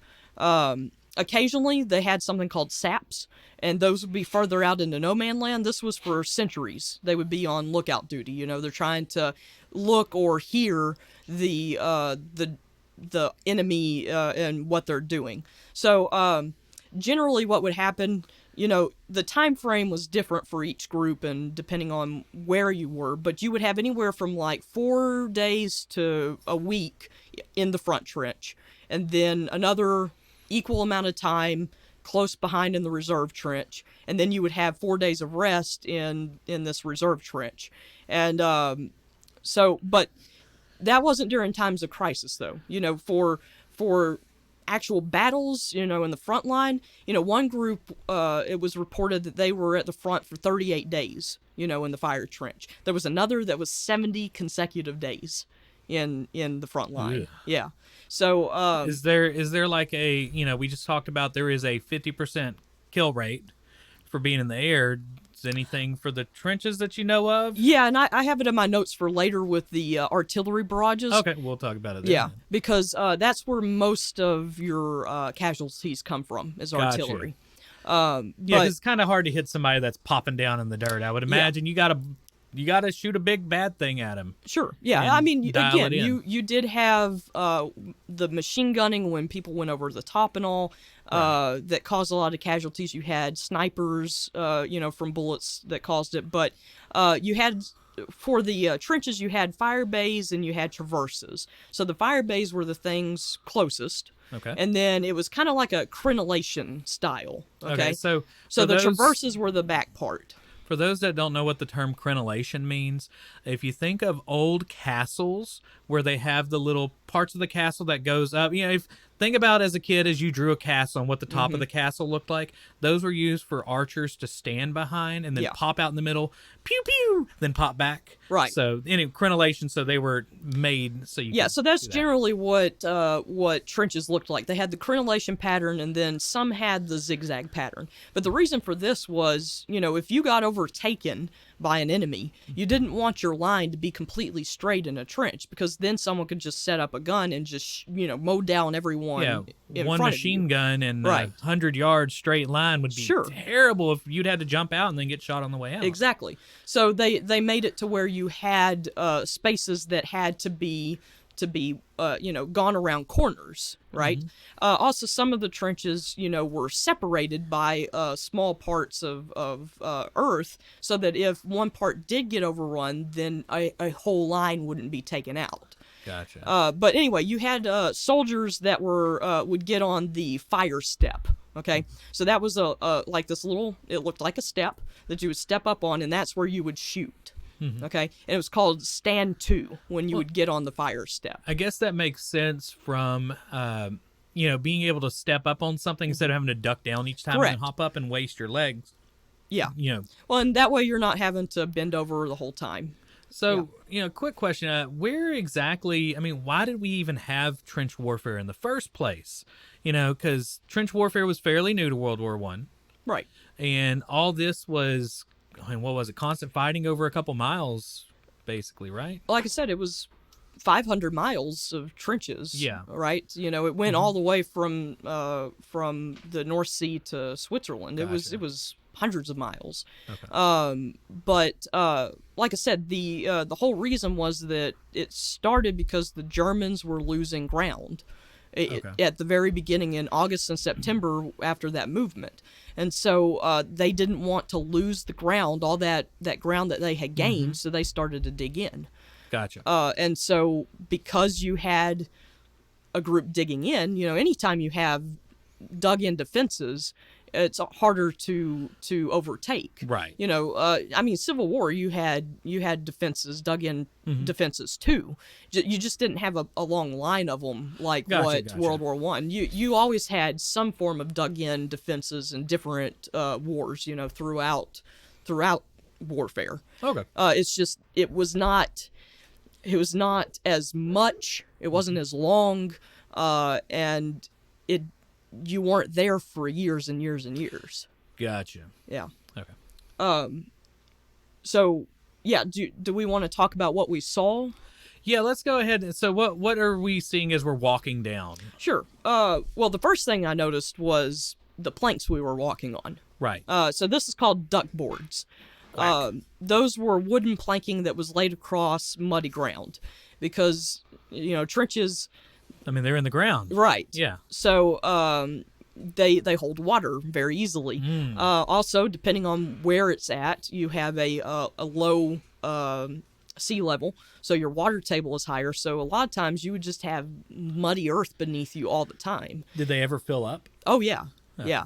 And that was one of the big problems with Passchendaele that we'll talk about a little bit later. Yeah. But anyway, with this, I did notice that underneath these duck boards, you could see some water in what they call the sump. And the sump was this like small little divot underneath it that would hold some of the water so it wouldn't go up. Gotcha. But in the rainy seasons, though, a soldier could be up to their waist in water, and without it draining off for days, weeks. So as we're kind of walking down this, you can actually walk to the end of the trench and see people to the right of us past barbed wire Yeah. shooting. at other people, and they're just being shot dead because they were climbing over the trench, weren't they? Yeah, trying to move forward. They started out, you see them scrambling out because, you start hearing the artillery going off. And so when you look to your right, you have this these boards. It looks like, maybe an explosion had knocked the boards over. So it keeps you from being able to walk towards it, Yeah. But you're able to watch. And you can feel that partition, too. Oh, yeah. You can't pass this. No. There's some metal things set up that were kind of like barbed wire and Yeah. all that. So it tricks your brain into really making you feel like you're there. Yeah. So at the time, you're watching these British soldiers standing too on the trench, with this fire trench, and they start shooting at what you guess to be an enemy, and then you hear the whistle. So anyone who knows World War One, they know that the British use whistles to say that it was time to go over the top. So when the whistle hits, you see about probably 6 men, it might have been 8 men, start to try to go over the top. And I don't know if you were watching. Oh, I was. That. Yeah. But I mean, it was just seconds before all of them were dead. Yeah. They tried to get up. Some of them didn't even make it out of the trench. Others did make it, but then ended up, being slaughtered right on top of the parapet. And it was interesting. The artillery too, you could see explosions that were happening near you. And right, there was like this sound wave effect as it Yeah, would drop and explode. I was going to ask if you saw that too. Oh yeah, definitely. So you kind of saw that pressure change, Right. that you would see in real life on a large explosion. It was Yeah. probably slowed down, slowed down, whatever you. I don't know what the Slowed technical down. word is, but it would be more apparent. But there was definitely this like big boom, and then there were times when the floor would shake whenever these things would hit. Yeah. They had, I'm assuming, were motors underneath the boards, so it'd vibrate everything, and so you have this extra depth of reality that's happening. Yeah, around anytime the artillery went off, you would feel it in the vibrations. you. Yeah, and so I just kind of stood there for a while, taking most of that in. But it was very interesting. So I guess are you wanting to talk about the weaponry during this section, as far as what weapons and guns they were using, what type of artillery is coming in, or you want to push that to? Well, the artillery we'll talk about a little bit later, but I kind of mentioned the advances, Okay. But I mean, if you want to know, for the British, they used Enfield, rifles. They were 303s. Okay. But so that's what you would have been seeing in. Quick question: have you ever shot one? I've not shot a 303. No, But I'm sure you want one. I do want one. They're not we too don't own expensive. one, do we? No, we don't. You're like, well, it's not that expensive, husband. Well, I mean, compared to some of the other ones that I want, it's really not I know too you're bad. trying to get a M1 Grand. I am right trying now. to get an M1 Grand right now. Yeah. So That's been something that I have coveted for many years. I just Yes. haven't saved up the money to get that one. But soon. Yes, very soon. But it was interesting being able to feel everything. But yeah, the scramble over the top and all was interesting. Yeah. So I kept looking around. I think I spent a little bit There's longer. a little like a box or something. Right. So I didn't know what it was, and she's like, "Did you notice this thing?" Because that's apparently how my wife sounds, I guess, in my head. oh Lord. I know, it's terrible. That's really not how you sound. But anyway, did y'all notice this thing? And I was like, I noticed a box. So what was that box? Sure. It was a trench periscope. So, like I said, I kind of took my time, because even after the soldiers had been shot and all, and the artillery's going off, at one point it sounded like a bullet whizzed past my ear. I don't know. Did you hear that? Probably. It was a cacophony of Sure. like explosions and guns Yeah. and things. So I was touching, the sides, because you could feel where part of the dirt, I guess, was. It was kind of a concretey, sandy feeling. And then I also touched the corrugated metal that was in front of me. And as I was going along the corrugated metal, then I saw the trench periscope. was it really there? Yeah, I touched it. I touched the box. Yay! Yeah. So I knew immediately what it was. So I bent down and looked through the trench periscope.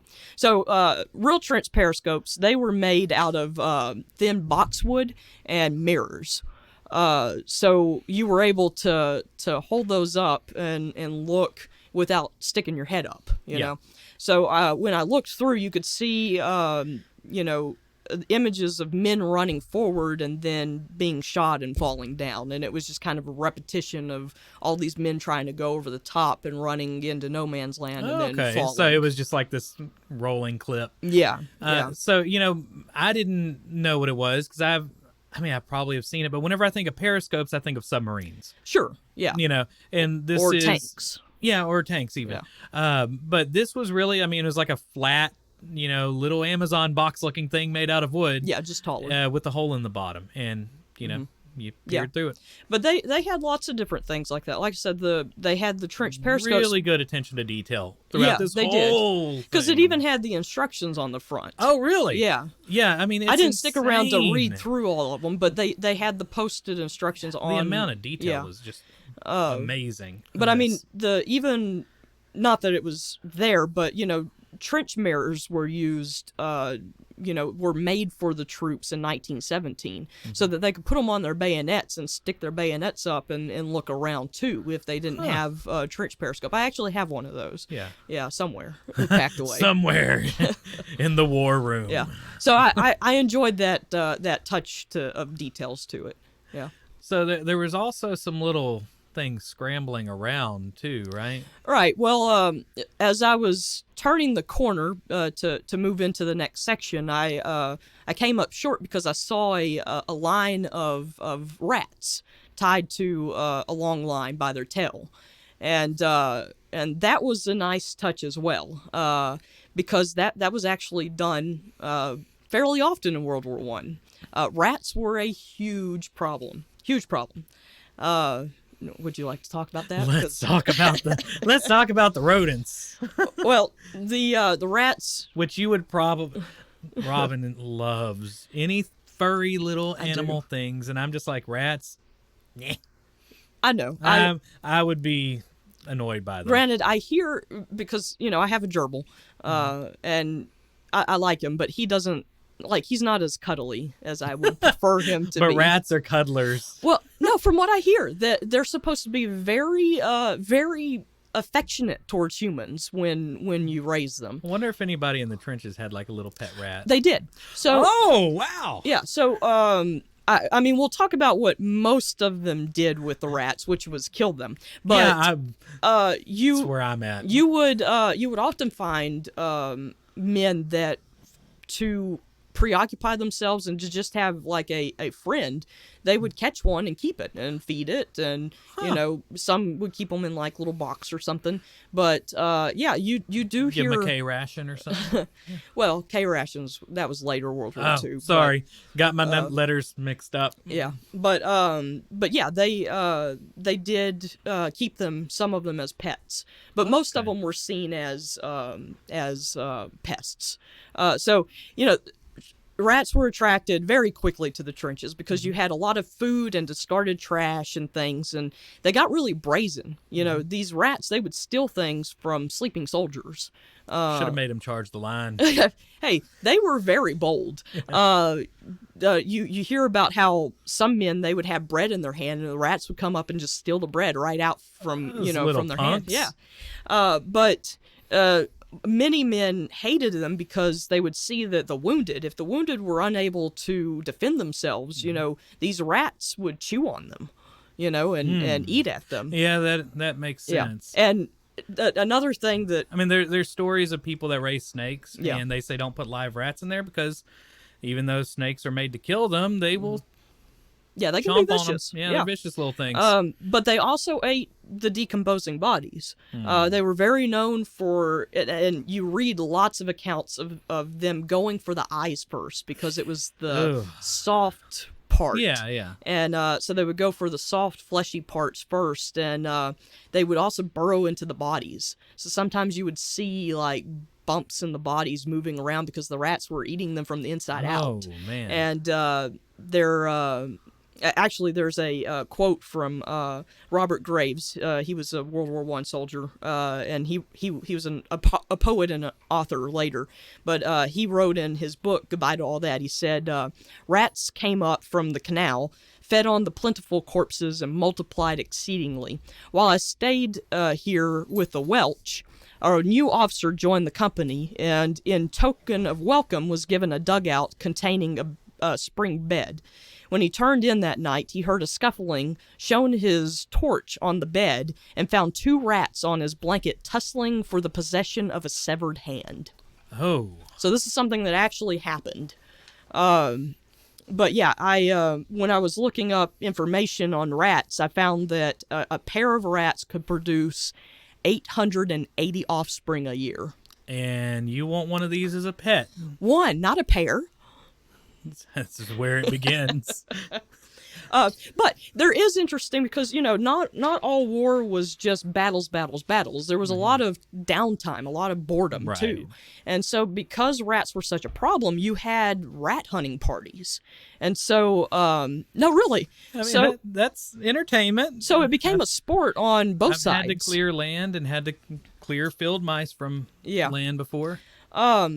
So both sides would do this, and that's where the rats on the line came from, because you look up pictures, you can look up rat hunting pictures, and they'll have their tails tied on a line, and they're holding them up and taking pictures because they're showing how many they were able to get in this hunting party. Huh. But they weren't allowed to shoot them because It's a waste of bullets. Exactly. They're tiny, and you hit somebody and he jumps on somebody's foot, and it sounds like a bad day. It was more about preserving ammunition, yeah. Well, Not that it didn't happen. Hit him with a but stick. if you got caught, you would get in trouble. But once again, this thing is not vegan friendly. no. Yeah. But yeah, the sticks were used. They also got really good at piercing them with bayonets. But terriers, so dogs, were really prized because they were really good ratters. In fact, they preferred dogs, terrier dogs, over cats because I read that cats, a lot of times they would play with it too long and they would only kill one and then they'd be done for a while. And then all the rats would still be running around. Oh, yeah. I've owned both cats and terriers, and I know. Oh, yeah. Terriers just move in, shake, boop, Yeah. done. And So- cats... Exactly. Yeah. And so the terriers, they go one after the other, go after the next one they see, kill them, go after the next one. Vicious little So- things. Yeah, I've had Scotties Well, I mean, and all sorts of things. Remember Odin? Oh yeah, we had a giant Scotty. I think it was part lab. He was half lab, half Scotty. Yeah, a lab mix from next door. We called him Odin because he was the Lord of the Hunt for Yes. mega Scotties. He was amazing. Oh, he was a great dog, but yeah, he would. I just remember one time. Now I didn't see it. I remember you telling me about it, but it was when we first got our house, and we were trying to clear out some mice, and of course I did the humane way. I got the humane traps and everything, and I rescued as many as I could. I will straight up start a massacre. But Travis did the massacre, and I remember him talking about how Odin came in. Odin came in and saw a mouse, and right away, like his ears and his stance changed, and he grabbed that mouse, shook it a couple of times, threw it up in the air, and it landed on a mouse trap when it fell. Yeah, it was insane. But So, anyway, I can only imagine, that they would. lots of little Scotties running around in a trench, and there's Exactly. probably not many places for these rats to hide. Yeah. Or they're used to the people, being friendly-ish to them. So they would have ratters for that reason, but they were also mascots, And like I said, we'll talk maybe in another episode, about some of the animals. Oh yeah, because Battlefield 1 goes into some of the animals and things like that. So what was daily life like? Sure.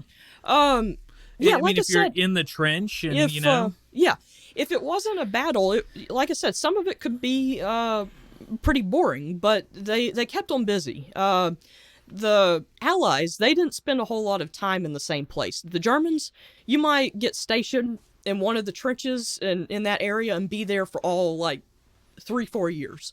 But the Allies, they moved them around a lot. So you might Was only... that like a mental thing, like to make sure that they're in a new place, or was that just because they needed to move them and the line was moving up? Or both? It probably was both, but I know that generally it was just wherever they needed them, they would move them, you Gotcha. know? So you might only go back to the same place 1 or 2 times, maybe 3 tops, but then you'd be moved to a different part down the line. So a lot of it was moving sectors. You know, they would be marching, and they did this mainly at night, you know, to protect themselves. But they could march 10 to 20 miles at a time, you know, and they had to keep going. You know, you hear about men, they would drop out from exhaustion. And if they did, then when they got to where they were supposed to go, they had to march additional in full pack some more because they had fallen out. But yeah, their average pack weighed 60 to 70 pounds. And you just had to carry that everywhere, huh? Yes. Now, once you were in the trenches for You could your put it down. duration, you could put it down. But whenever you were moving, yeah. What's in a pack? So you would have had, you know, your, you know, some extra clothes. Socks were really important. It was hard to get clean socks or even dry socks.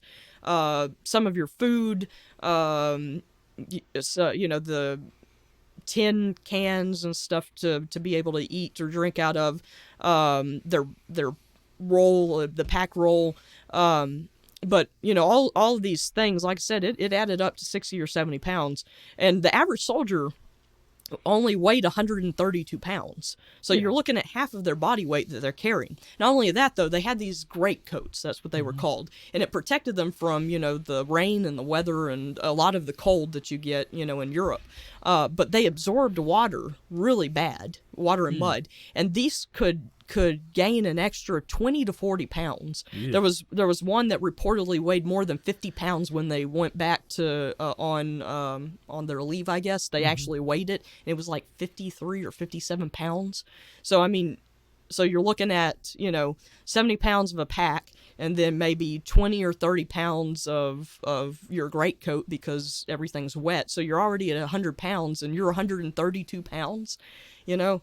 It's amazing. But they also had to carry about 150 to 200 rounds of ammo each with them whenever they went. So anyway, each day before dawn and before dusk, this was the main time that attacks would come, you know, the enemy trying to overrun your territory. So before dawn and before dusk, they would have the men, you know, quote, stand to. Remember, that's what it was called on the fire trench. And they would stay there for about an hour just to make sure in case of an attack. And then, you know, they'd have their lunchtime generally around noon. Dinner would be around 6. They'd have inspection by the officers, you know, of the troops and their equipment. Quick question. Earlier you had mentioned there's a lot of tin things, like especially for eating. And this is just based on, we visited a museum while we were out in Austin for this VR afterwards.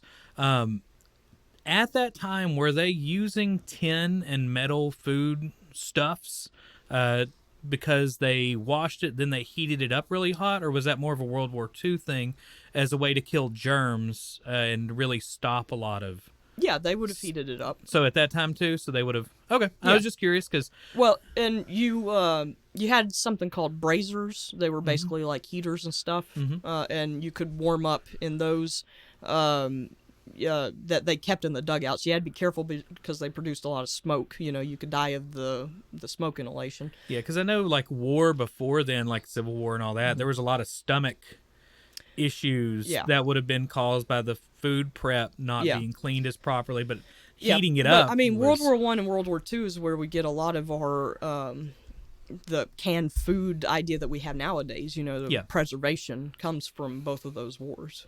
And Spam. Wait, no, Spam was World Spam was World War II. Ah, that's close. Yeah, actually, one of my grandfathers that was in the Army, he loved Spam. He would fry it. I'm okay but with Spam. He was a lifer, you know, so maybe he just got used to it. That was like a staple. Yeah, but anyway, with your everyday duties, you had fatigue duty. So everyone had a fatigue duty, and it was different for each person, and it might differ from day to day.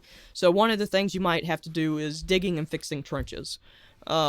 Whether you were extending the line or whether you were fixing where, you know, an artillery shell had blown up and you had to, you know, reconstruct it. Another one, there was constantly mud and water, so you might have to clear out, you know, mud and water as best that you could.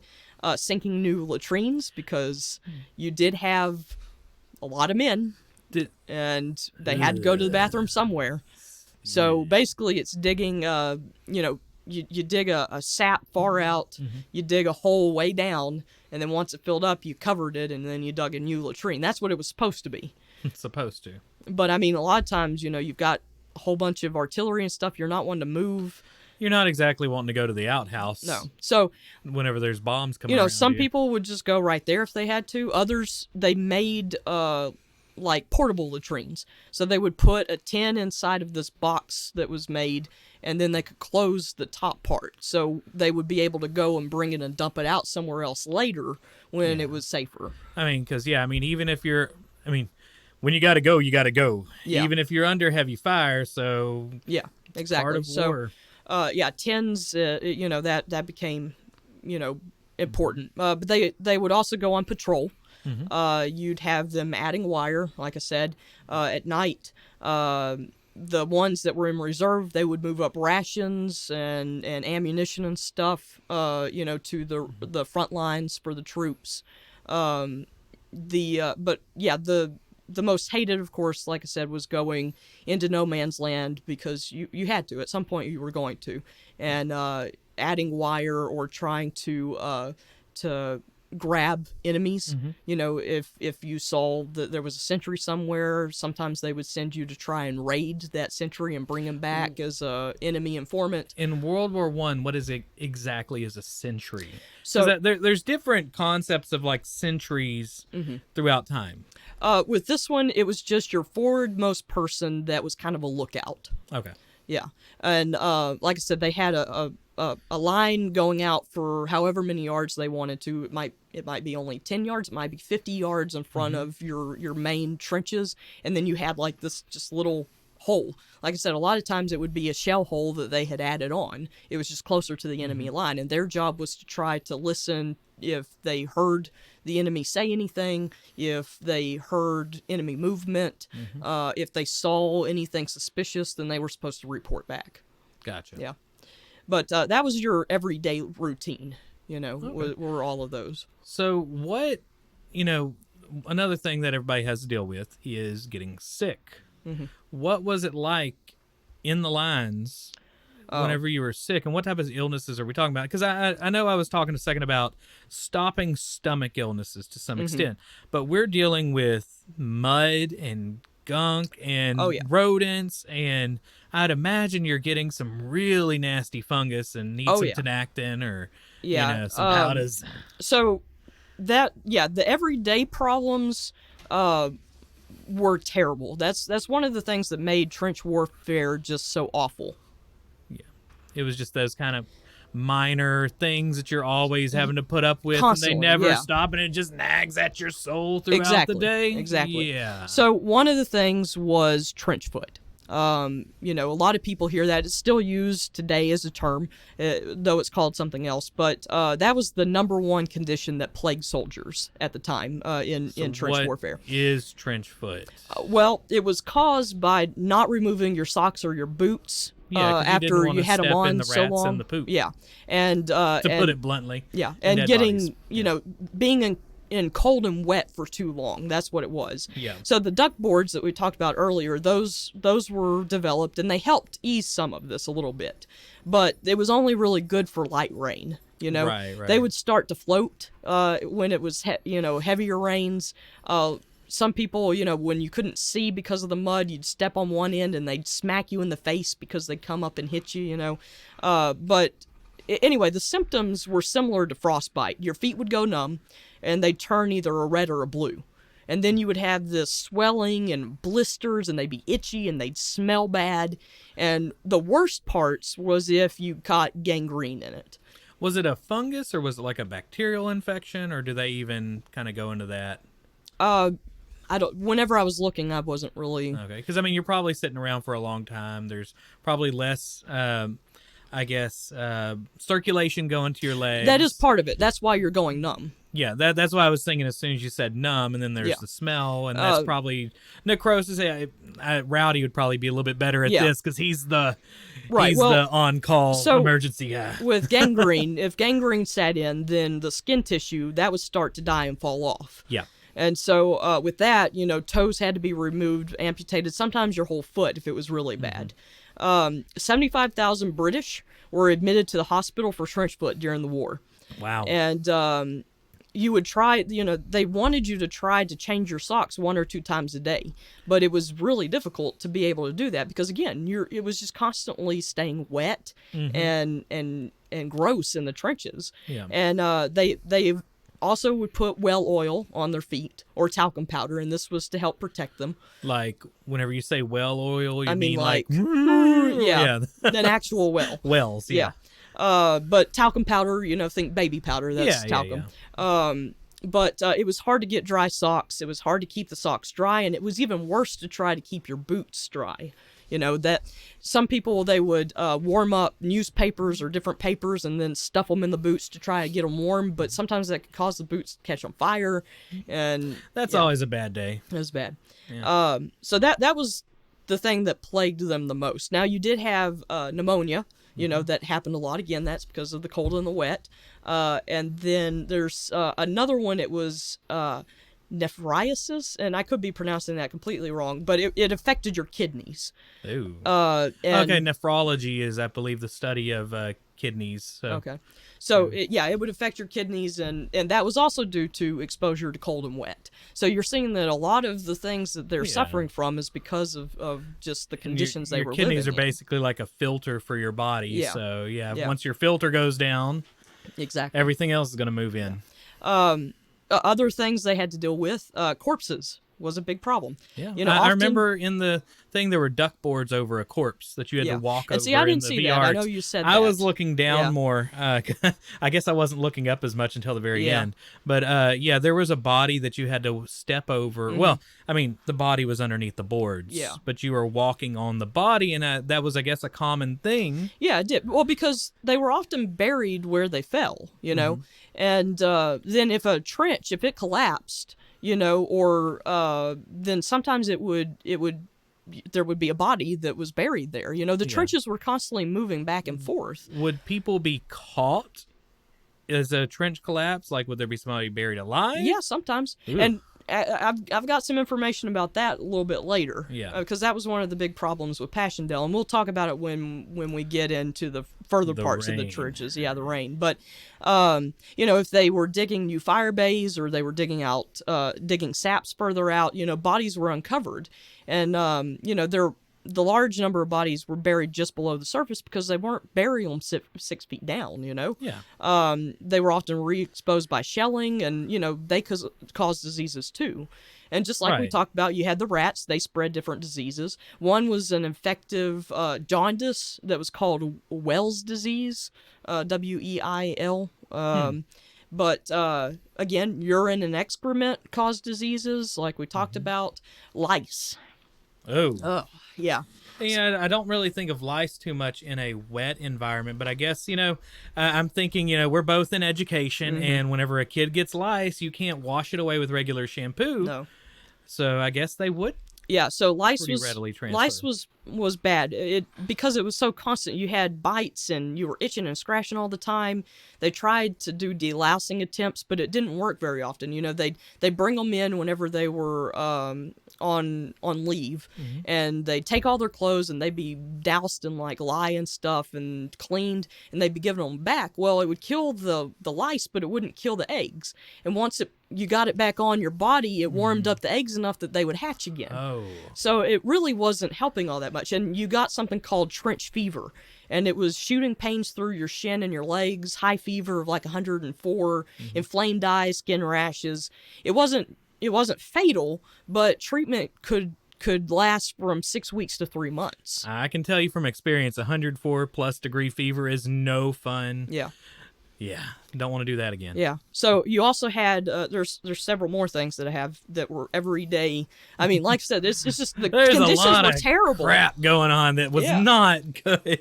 You had something called trench mouth. Yeah. So trench mouth was because you didn't have the oral hygiene normally, and so you get painful red, swollen gums, bleeding. It was hard to eat. So in extreme cases, you had your teeth falling out. Another thing was flies. The flies were terrible during the summer. So are they the type of flies that just buzz you, or do these bite you? No, I think it was just the buzzing type. Yeah. But they would. They carry lots of diseases. Yeah, and they cause maggots. And go around and lick gross things and jump on you and like, hey, and guys, what's up? Here's a disease. These were drawn because of the, of course, the food and the trash, but also the corpses. They were landing on, the decaying. You had something called itch mites, which is... That sounds no fun. Yeah, and they would bite at you, and this called scabies, caused scabies. You had other things like boils and rheumatism that was a problem during World War I. And then really, even if you didn't have all of these other things, which you would have gotten some of this at some point, but out of everything else, the stench. People talk about just the smell was terrible and it haunted you everywhere because you had chloride of lime. It was scattered around to try and minimize the infections, right? You had...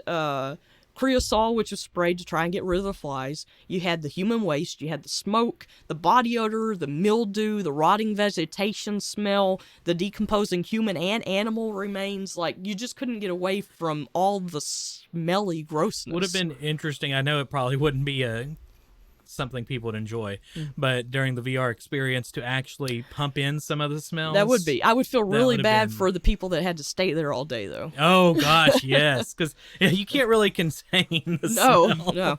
But that would have been interesting. That would have been an interesting other layer to take it. Yeah. But, okay, so I guess that's going to be it for this section before we start moving in, because what's happening is the artillery starting to go off around us, so it is time to go into a dugout, and we'll be right back with that.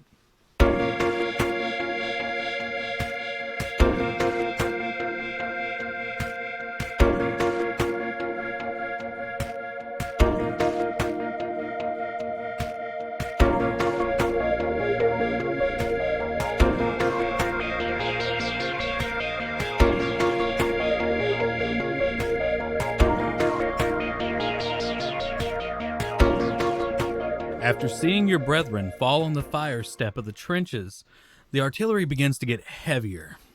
You rush into the dugout of the trench.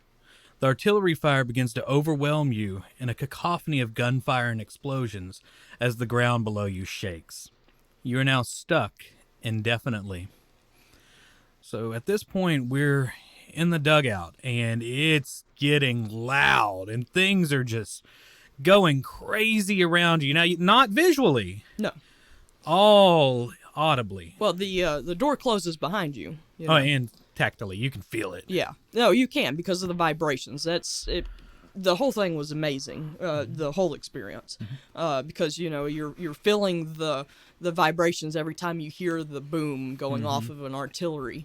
And, as you're looking around, it looks like little bits of gravel or dirt is falling down from, above you. So do you remember what was in this room? Because this was, it was a dugout. Right. And there are different types of dugouts from what you were telling me at some point. Yeah, they're called dugouts or bolt holes. These, though, would have been more for, like, officers. They're small areas. They can offer protection or place for sleeping or eating. But this one looked like a communications dugout because, there was a Morse code, telegraph machine there. And I actually, I felt, because it's right in front of me. So I'm like, well, let's see. And you can actually feel at that point, you're kind of like testing, like, is it really there? Yeah, it's really neat. So I felt that. Granted, it wouldn't let me tap. And there is the thing about this whole VR experience too. They kept like opening doors, and there wasn't like any clear indication like go this way, make sure you take a left on now. Apparently I was Jimmy Stewart. Yeah, we'll just go through here. But you kind of had to figure it out, and then it let you kind of hang around, because I know that last one before you went into the dugout, didn't you hang around for a bit? I did, because I was kind Till of somebody pushed you, or expecting. no? No one pushed me. Yeah, no. When we were first in the fire trenches, I was scared I was going to miss something, so I kind of stuck around a while, and that's when I started touching things and looking around and feeling what was around me, because I was scared I was going to miss something and leave too quickly. I was also kind of expecting maybe it's someone to, like, maybe another soldier's voice to say, "In here," or something cool. to navigate me that it's time to move. So eventually, once I some of the things seemed to be repeating, and I figured, well, I better move on. So it looked like you went through one of the traverses and went into this dugout, and like I said, it looked like a communication dugout, and there was I think a map, if I remember right, something right next to it.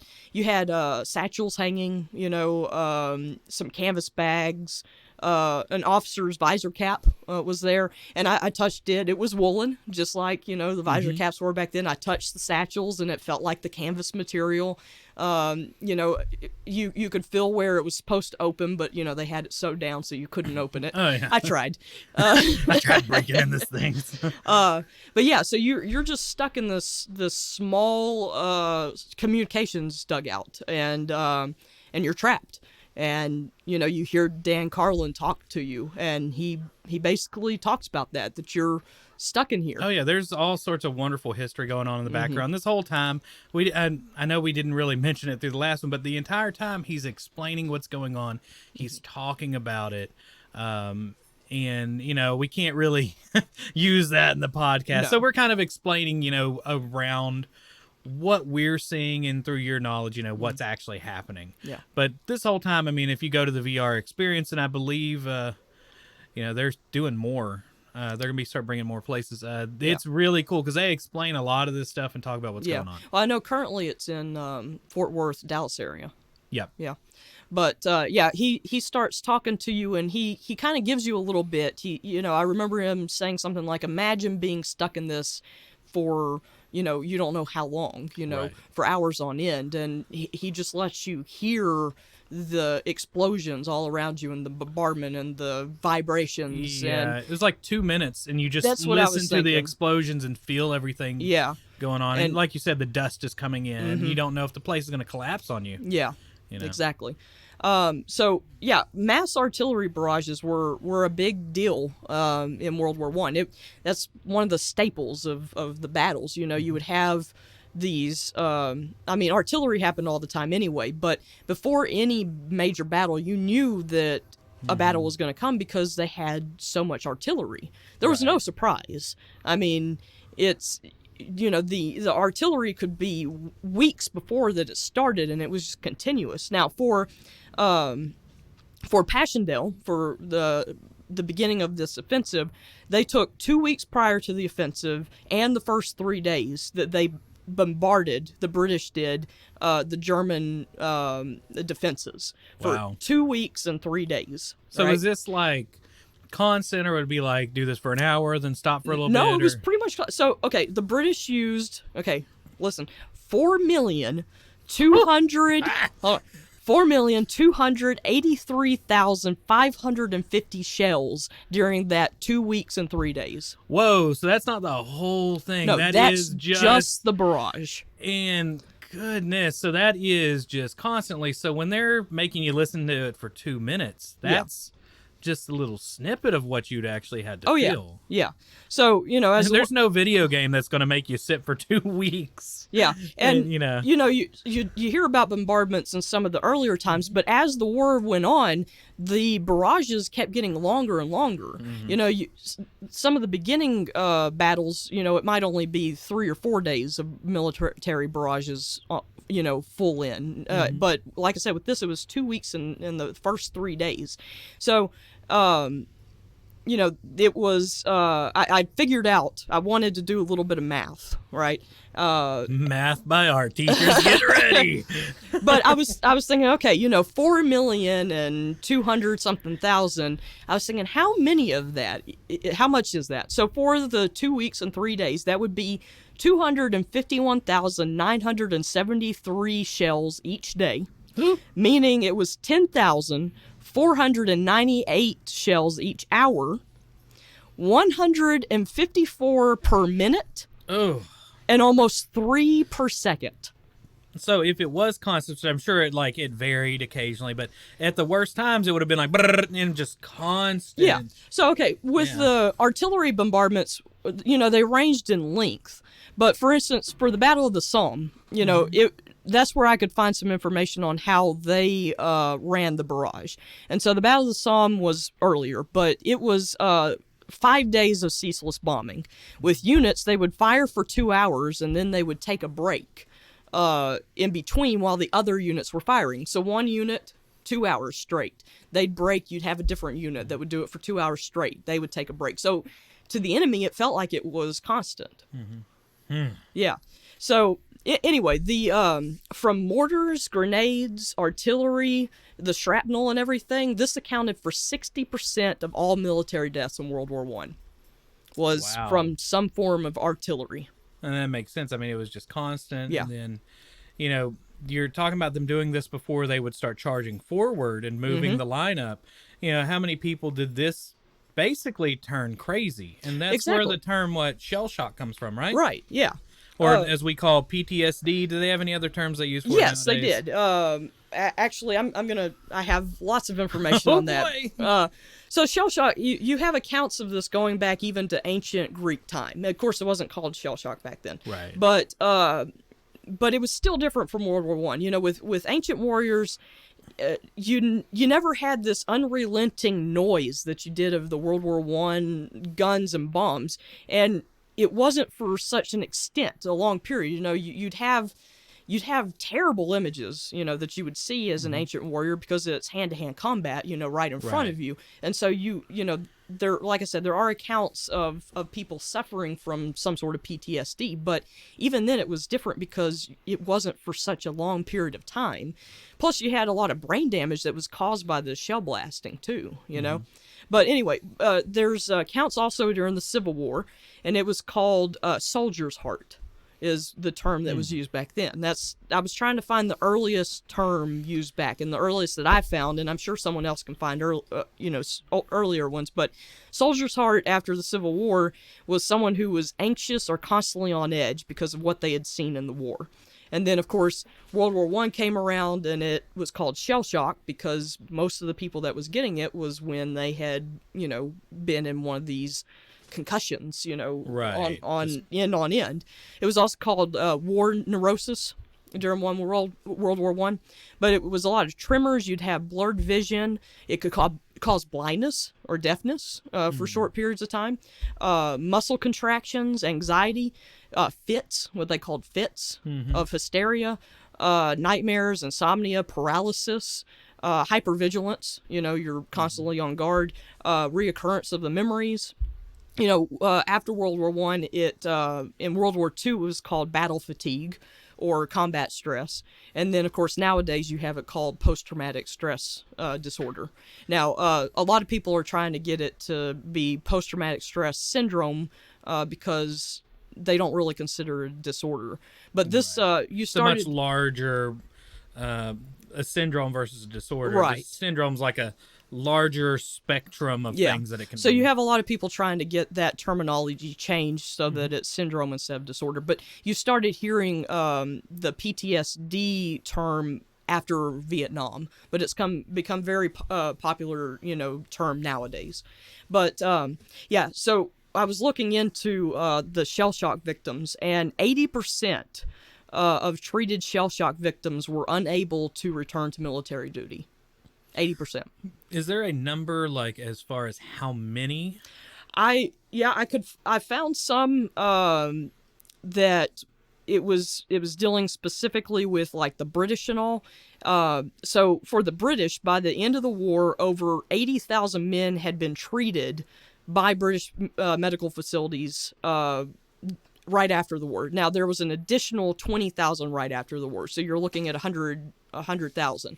But that's just the ones that were treated for it. Right. I mean, there are people that have effects that would probably be latent and hit later. I know. Well, and there was also a stigma, against it. Right. You're not tough. You're not, exactly. This manly soldier ideal. Exactly. Now, generally, I read that officers seemed to suffer the worst symptoms because they had to repress their emotions to be an example for their men. And they were four times higher than regular enlisted men to suffer. And that makes sense. I mean, during any sort of tragedy or, in a family tragedy, you typically have a couple people that are holding it together and they get hit by it later. Yeah. After everybody else has kind of coped. Yeah. So that makes a lot of sense. Then I had also read that an estimated 10% of all World War I soldiers post-war were treated for shell shock or something dealing with it. So that's just treated. So I did the numbers, and that's about 167,000 that were treated. Ooh, and so, that makes a lot of sense, though, as a attacking group to do this cacophony of just shells. I mean, you're going to kill, a lot of people, but the ones that are left, there's going to be a good percentage that are just not capable of fighting. Exactly. Yeah, like I said, it's a psychological warfare that they're dealing with. But again, many soldiers were charged with cowardice, insubordination, and desertion for shell shock. They were put through trials, they were charged, they were convicted, and some were even shot for cowardice, to be set as an example. Wow. The treatments really weren't all that great either. Most of them, at the time, I would imagine they called it treatments, but it focused more on just the physical side effects. So treatments included solitary confinement, disciplinary treatments, electrical shock therapy. Back in the early 1900s, they loved shocking some people. Shaming, physical re-education, and mental deprivation. But you did have some that were better treatments. They were far fewer, but you had some massage therapy, some hypnosis, rest, and dietary treatments. But there was this one guy that had a lot of success, and he was actually really good at helping shell shock victims. He was a British major named Arthur Hurst. And so he would take men out into the countryside where it was quiet and peaceful, and he'd have them work on the land, like a lot of farming and stuff. So it was like an occupational therapy. And so it was putting their energies into something more productive. And he even encouraged things like shooting and target practice because it was something manly, and it still helped them. And he had some of them even reconstruct their traumatic events by watching films, going through simulations, and talking through it. Hurst also used power of persuasion and hypnosis, but writing and other creative outlets were used. So reading books was a big thing. This is where bibliotherapy was coined in 1914, and we still have a lot of that today. But it treated shell shock victims, wounded soldiers, and it helped the men stay sane in trenches, being able to read. But really, they encouraged them to write too. And I was thinking to myself, I know there's a whole lot of World War I poets and authors. Absolutely. And so I was... you were talking about Graves earlier, right? Yeah. Robert Graves was one of them. So I went ahead and just listed because I'm like, I started listing them to myself, and then I had to put them down. So, here's just a handful that I was thinking of that wrote either during World War I and died during World War I, or that wrote even past it. So you had Rupert Brooke. He was famous for the poem The Soldier. You had John McCrae. He was famous for In Flanders Fields, The Poppies Grow, Yeah. Wilfred Owen. So he had, so many. I love him. Anthem for the Doomed Youth was one of his. Siegfried Sassoon, he was also a really good one. He wrote Survivors. Alan Seeger, he wrote I Have a Rendezvous with Death. You had the German writer, and I'll probably butcher his name, but he wrote All Quiet on the Western Front. Eric Maria Remarque. I've read the book. I just can't pronounce the man's name. It's excellent, though. Hey, I had a hard time saying Ypres. But if you want a really good, because he lived through World War One, and then he wrote about it in All Quiet on the Western Front. But that's a really good book if you're interested in reading from a viewpoint. Maxis Ford, he wrote Parade's End. Robert Graves wrote Goodbye to All That. You had the Soviet Russian writer Pasternak that wrote Dr. Zhivago. Ernest Hemingway, of course, A Farewell to Arms. F. Scott Fitzgerald, he was in World War One. Wrote The Great Gatsby. James M. Cain wrote The Postman Always Rings Twice. Raymond Chandler wrote The Big Sleep. Both of those are film noir type. They turned into movies. Then, of course, one of your favorite, J.R.R. Tolkien. Yeah. He got a lot of his ideas. Love me some Tolkien stuff for the battles and stuff from World War One. Absolutely. And C.S. Lewis got a lot of his ideas as well for Chronicles of Narnia from his experiences in World War One. So I mean, that's just the ones I could think of.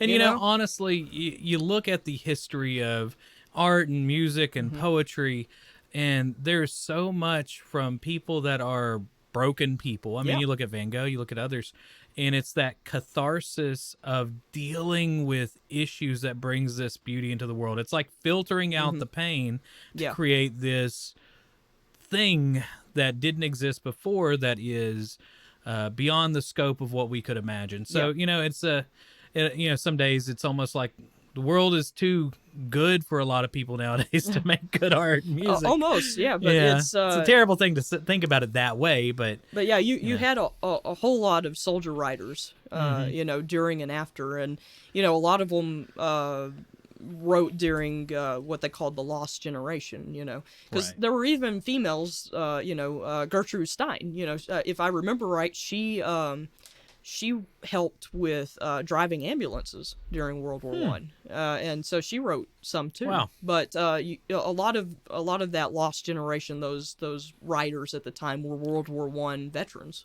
Right. So, are you ready to move outside the trench? Yeah. This is where the bombardment to stop.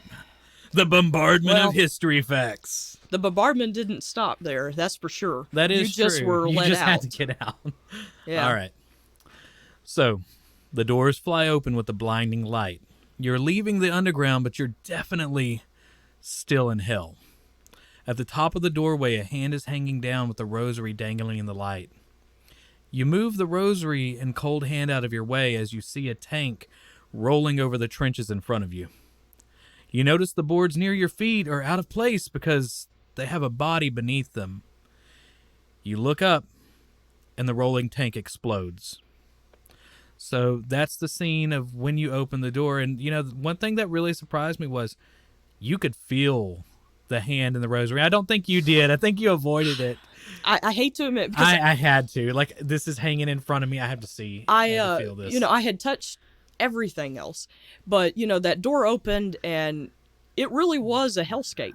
It was insane once you got out the door. The way they had it made it look like this part of the trench was bombed out, and so it was a lot shallower, and you could see more into no man's land, and this is where you had the bodies, and I mean it was very realistic. Got really intense, and I believe the bombing got worse. Oh, it did. Yeah, it did, because you could feel it all around you, and like you said, you had the tank blow up, which we'll talk about in a little bit. But I knew that it was false, and I knew that it's just a facade. But for the life of me, I kept thinking I should touch it. Like, I'm here, I should touch it, right? Yeah, but it's like a little too much. But I couldn't bring myself to touch it because I was kind of afraid that. I don't know. I just couldn't bring myself to do it. Honestly, and they had just put you in that, and that was the really cool part about this whole experience. It's an immersive experience, and you were literally stuck in there listening to explosions, and then everything around you is still happening, and you're really, by this time, and you're probably 7 minutes into this, but it feels a lot longer. Yeah. Like, it was really kind of it was a dense experience. It was. There was a lot going on. There was a lot to take in. It was hard to take everything in, that's for sure. Yeah, and so. Yeah, that was really intense when they added that little the first body that you were talking about with the rosary. he's laying on top of a board that's going across the trench. And so he looks more freshly killed, I guess you could say. Yeah. So I ducked. I tried to avoid his hand, but, I kept looking around, and, I looked to my left, and there on the parapet is another body. That's, you can see pretty much all of it, but you can definitely tell that it's been there a while. Right. And the face was decomposing, probably eaten by rats. It was black, that black decay, right. look. Wasn't it raining at this point too? Or they alluded to it? They alluded to it, yes. But that was part of what I was going to talk about. Because, hell is not just fire and brimstone. No, and the Battle of definitely not Ypres, it was water. Yeah, it was. And I gotta say, we're familiar with lots of water. We've both survived Harvey, and we just got through with Thunderstorm Imelda. And seeing and hearing water, there's PTSD in our area since Harvey, whenever you listen to it for like 5 days straight. Yeah. And these, in the Battle of Ypres, or Passchendaele, sorry. It rained a lot, too. Right. So that's what I wanted to talk about, kind of give you an overview of what's going on at this point. So Flanders, where this is happening, it's very flat. It's only 1 or 2 meters above sea level in most places. Can relate. So yeah, exactly. It's kind of like around here. Just less alligators and probably probably just as swampy. It was swampland. That's the thing. See, the Germans, they had gotten to high ground positions first on the Western Front because, again, they were the first ones to dig in. So they picked the better spots. Yeah. So they didn't deal... Yes, they still dealt with a lot of these conditions, but it wasn't as bad because the British were living in these poorer living conditions being lower. So you'd find 2 or 3 feet down once you started digging, you hit the water table, Mm-hmm. And so this is what they were trying to construct these trenches in. Well, Passchendaele, much of the battle area was on land that had been reclaimed from the sea, right? This was much like here. Exactly. You had this long constructed drainage system that had been around for like a century, that was very, very delicate, to be able to make it to where people could live there. Mm-hmm. And all of that was being upset by the constant shelling, right? And this was causing it to be very wet and flooded because there was no reliable drainage system anymore. So all the shelling and stuff also redirected small streams and drainage system, and it all just stayed. It just stayed there. Nowhere to go. Yeah. And so it was bad to begin with. But then you had the worst rainfall of Flanders in 75 years that happened during this time. Some reports talk about only 30 years, but I found where it also said 75. So differing reports. But in any case, within 30 to 75 years, the worst rain that Flanders had ever had. And it was during Passchendaele. So you were up to your knees deep to waist deep in water, and the field became swamps. So the Third Battle of Ypres, Passchendaele, was known for this continuous downfall of rain and this quagmire of mud, The artillery would sink in the soft ground, and they would have to sink these fascines. They were large bundles of sticks or poles that they would bundle together, and they'd sink it into the mud so that they could put the artillery on top of it, so hopefully it wouldn't sink too. And all this is happening while your feet are rotting. Yeah. You're getting bit by things, lice, bugs, and again, rats. The Germans were already dug in. And so you're a target because since 1914, they've been in the same position. The shelling has been happening. There's nothing around. This is like a wasteland. Yeah. They call certain parts like woods, but it was only like stumps still left. So most of it was flat. You didn't have any coverage whatsoever. And you were trying to do all of this while moving up heavy artillery and all. Right. So at this, at one part of the battle, it's Polkapelle is the name of one part. In 6 weeks, they only advanced 600 yards. That's how bad the mud was. So you have October 12th, 1917. This is when the first battle was fought for Passchendaele. So even though the offensive started July 31st of 1917. Where you're actually hitting Passchendaele and Passchendaele Ridge is October 12th. And so you've got the British Commonwealth that are doing all of this. It's the British, the Australians, the New Zealanders, the Canadians, and like I said, every building, everything that might be used for shelter has been blown off of the map. And so they had to put duck boards down for you to even be able to move up anywhere, because if you slipped, you'd often sink and drown. So I read this book a while back. It's called Stalemate, and I remembered that I read about Passchendaele in it, so I went back and reread. And there's this one really telling account from a company commander of the Royal Warwickshire Regiment. So I'm going to read a lot of this. syllables. Yeah. Okay, so this is a company commander. He said, by the time we had reached the end of the duck boards, night had fallen, and guides from the front line met us to lead us as best they could on solid ground between the maze of water-filled shell holes. In these, many men fell and got soaked in the foul water, and were fortunate indeed if they had been seen and hauled out and saved, for almost certainly drowning, weighed down as they were by heavy equipment. Picture the puny efforts of a small fly to cross the pudding basin full of batter, and you have some idea of the hopelessness of a man who has missed the track and become bogged down in this appalling mud which appeared to have no solid bottom. A party of A Company men passing up to the front line found such a man bogged to above his knees. The united efforts of 4 of them, with rifles beneath his armpits, made not the slightest impression, and to dig, even if the shovels had been available, would be impossible, for there was no foothold.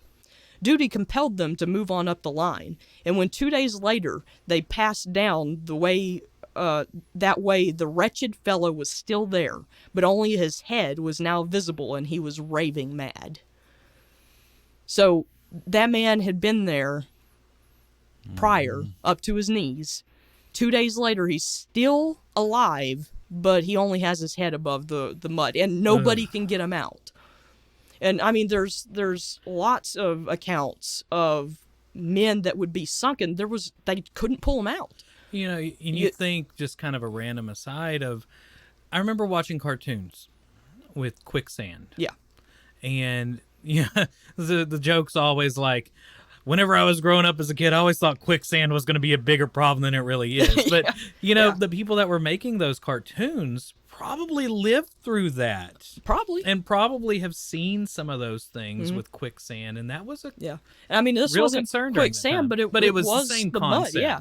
Because this was not an isolated event. Right. This happened often. Many men were just buried alive by the mud. And that's really where Passchendaele became like synonymous with just a living hell, because it was so, the conditions were bad to begin with, and then you had the rain and the mud that made it even worse, that you could literally be sucked down to the depths and die if you stepped in the wrong place. And that's what haunted men, on top of everything else that you were dealing with. So I did notice that, in that experience, just as you walked out, we talked about the dead soldier above you and the one on the parapet, but you also saw in the trench line a hand that was stuck out. I did not see this. You didn't? Yeah, it was stuck out in the side of the wall, and a little further down there was a boot. And again, I couldn't bring myself to touching it, but as soon as I saw both of those, I immediately thought of the sinking of this man, this thing that I had read, and how it very likely could have been someone that got sucked down into the mud. The attention to detail was amazing, so that makes a lot of sense. Once again, that's part of this whole podcast today, is picking this thing apart, because man, there's layers upon layers upon layers going on here. So you ready to talk about the rolling tanks? The tank, yeah, man. You could feel the vibration, That was really something. You could kind of see it, you were following it, and it kind of looked like it was moving on top of the trench, and then it came around in front of you. And tanks were really good at being able to just roll over trenches, right? Or did they get stuck? They got stuck some, and I'm going to talk some about that, about how they were in Passchendaele. But the tanks were not as prevalent as Passchendaele because of the mud. Okay, that makes sense. There were very few that actually were able to participate in the battle because of that. And there was only like one or two that were in the thing, and it stopped. So It did stop. Yeah, and it got blown up by an artillery shell that right in front of your face. And that is true. I wasn't expecting that. I should have. Yeah. I should have been expecting yeah. that. But, it exploded right in front of you, and then you just see the whole thing on fire, But, the British lost anywhere from 30 to 60% of its fighting force just after the first day's assault of Passchendaele. And even before getting to the Passchendaele Ridge, more than half the tanks were knocked out. Wow. So you're looking at a 50% loss. Most found it very difficult to maneuver around shell holes and ditches, and they ended up littering the battlefield, half submerged in mud. In fact, on Menin Road that we talked about earlier, it was known as the tank graveyard because they would only be able to go a little bit before they sank. Anyway, after in 1917, the Royal Tank Corps, this is just an interesting side note, the Royal Tank Corps adopted the colors of brown, red, and green to represent the struggle of the Corps, mainly in Passchendaele. And it stood for, their quote was, "From mud through blood to the green fields beyond." So that was the brown, red, and green colors that they adopted. But tanks themselves, the first tanks were developed by the British in 1915. The first one was nicknamed Little Willie. And and tanks too were a replacement essentially. The name, yes, because you're talking about the name tanks. No, I'm talking about like they replace cavalry? Oh yeah, and but first let's talk about tanks first. I've got interesting information on the cavalry, but by the way, let's talk about the one tanks of the best first. games on the Wii U. Tank. It's ridiculous. Oh, anyway, man. Sorry, I had to mention a game. That's good. But yeah, the first time they developed one was 1915, and like I said, they were called Little Willie. They ended up making a bigger version that they called Big Willie. But the name tank was a code, and that's what I thought you were talking about to begin with. I did not realize it's a whole code? It was a code word because they didn't want any spies or any leakage of information about what they were making. So the way that they said that they looked kind of like still water tanks. So they called them tanks, and everyone just assumed that they were making these water tanks for the front. That's really interesting. Yeah, it disguised its true purpose, and the name just ended up sticking. Yeah. And it's funny because now you have video games that always have like a tank character. Yeah. And so that goes to, but they're usually the one full of health. So like a water. Yeah. Yeah. Maybe I can relate it somehow in some weird way. Anyway, tanks, they were developed purely because of trench warfare stalemate. Really? They were trying to think of ways that they could cross trenches and craters of 9 feet, and drive right over them and right over the barbed wire. Because again, you could have up to 100 feet of barbed wire in front of you. That was just, it wasn't just a line going across, it was like spider web, Yeah, and this barbed wire isn't, probably not the double razor barbed wire you probably think of during World War II, is it? Or is it more like what you would see on a cattle farm? Well, different countries, different barbed wire. Okay, so that's the thing that whenever I think of barbed wire, I think of like what's holding cattle in. Yeah, and I mean that's generally what you're looking at too, but we've gone to antique stores and you've seen different variations of barbed wire. Sorry. Yeah. You're just trying to explain. I'm trying for them. to get it, get a visual for everybody in their head. Yeah, but in any case that you're thinking of it, it's wire that then has sharp, pointy sides. Pointy pain things. Yeah, yes, exactly. And so it made it harder. Your uniform was going to get caught. Your flesh was going to get caught. It was making it harder for you to be able to reach the lines. Right. And of course, they would leave certain sections open so that that's the easier path. But that's where your machine gun nest would be Gotcha. trained at. Yeah. You know? So it was kind of like, which one do you want to deal with? Do you want to jump into that, or do you want to jump over the lines? Right. Yeah. So, in any case, they were hoping to try to use tanks to go over the barbed wire, too. The steel armor could stop small arms fire and fragments from shells and stuff, but later on you did get some armor piercing for tanks once they figured it out. But the conditions were awful inside of tanks. They were hot. There wasn't a lot of ventilation for the tanks, the first ones. You had the poisonous carbon monoxide, the fumes, and the gas and the vapors that would get caught inside. Sometimes you'd hear about the crews passing out and some dying of asphyxiation. But the tank saw its first combat at the Battle of the Somme, September 1916, and this was with the British Mark I tank. There was 36 of them. Yeah, and they came out later with the Mark IV in 1917. Its top speed was 6 not miles, but kilometers per hour. Yeah, per hour. It's kind of slow.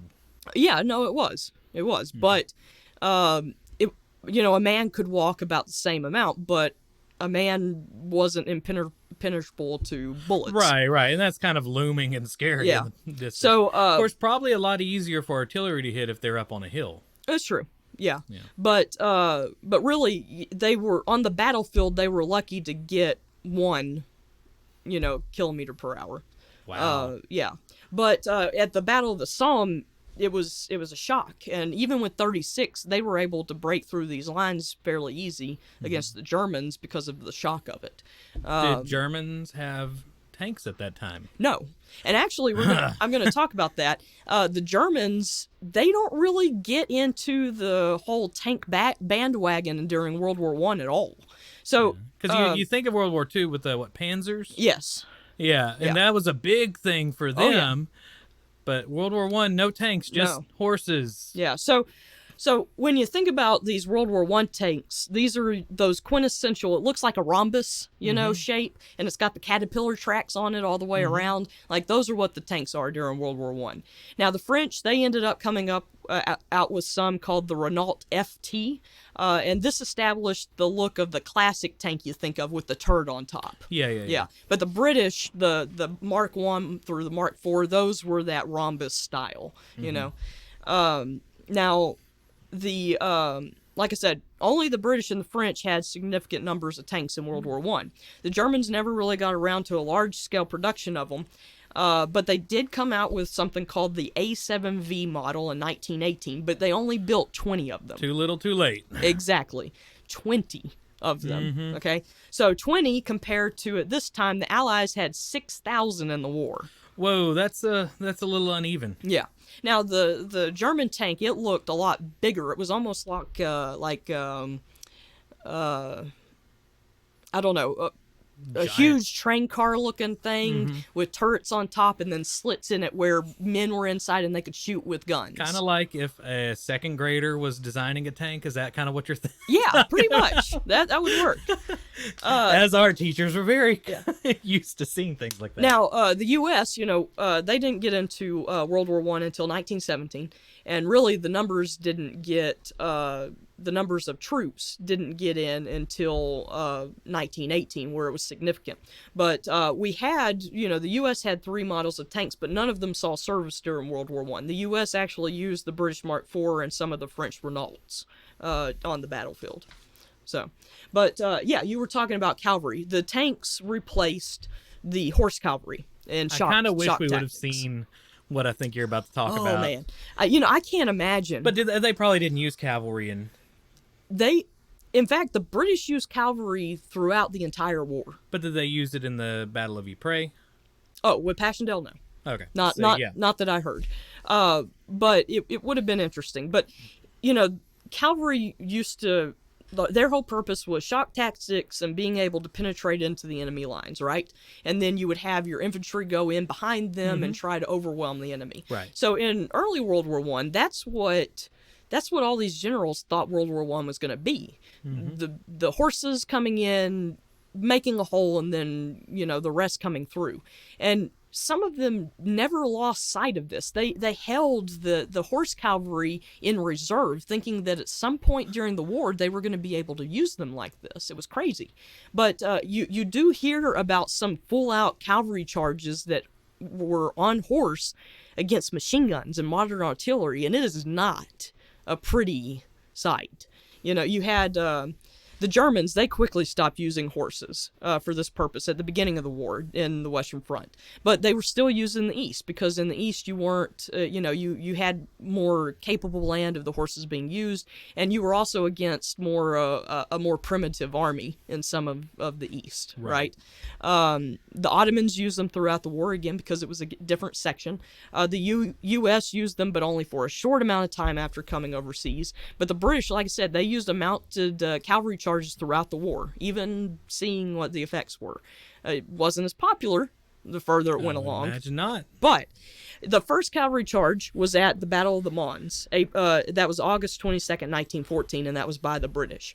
You had the 9th Lancers, because Lancers were on horseback. They had these giant, jousting-looking, like, lances to try to spear their enemy, right? So the 9th Lancers faced an unbroken German line of rifle, machine gun, and artillery fire before being halted by the barbed wire. That's what stopped them, was the barbed wire.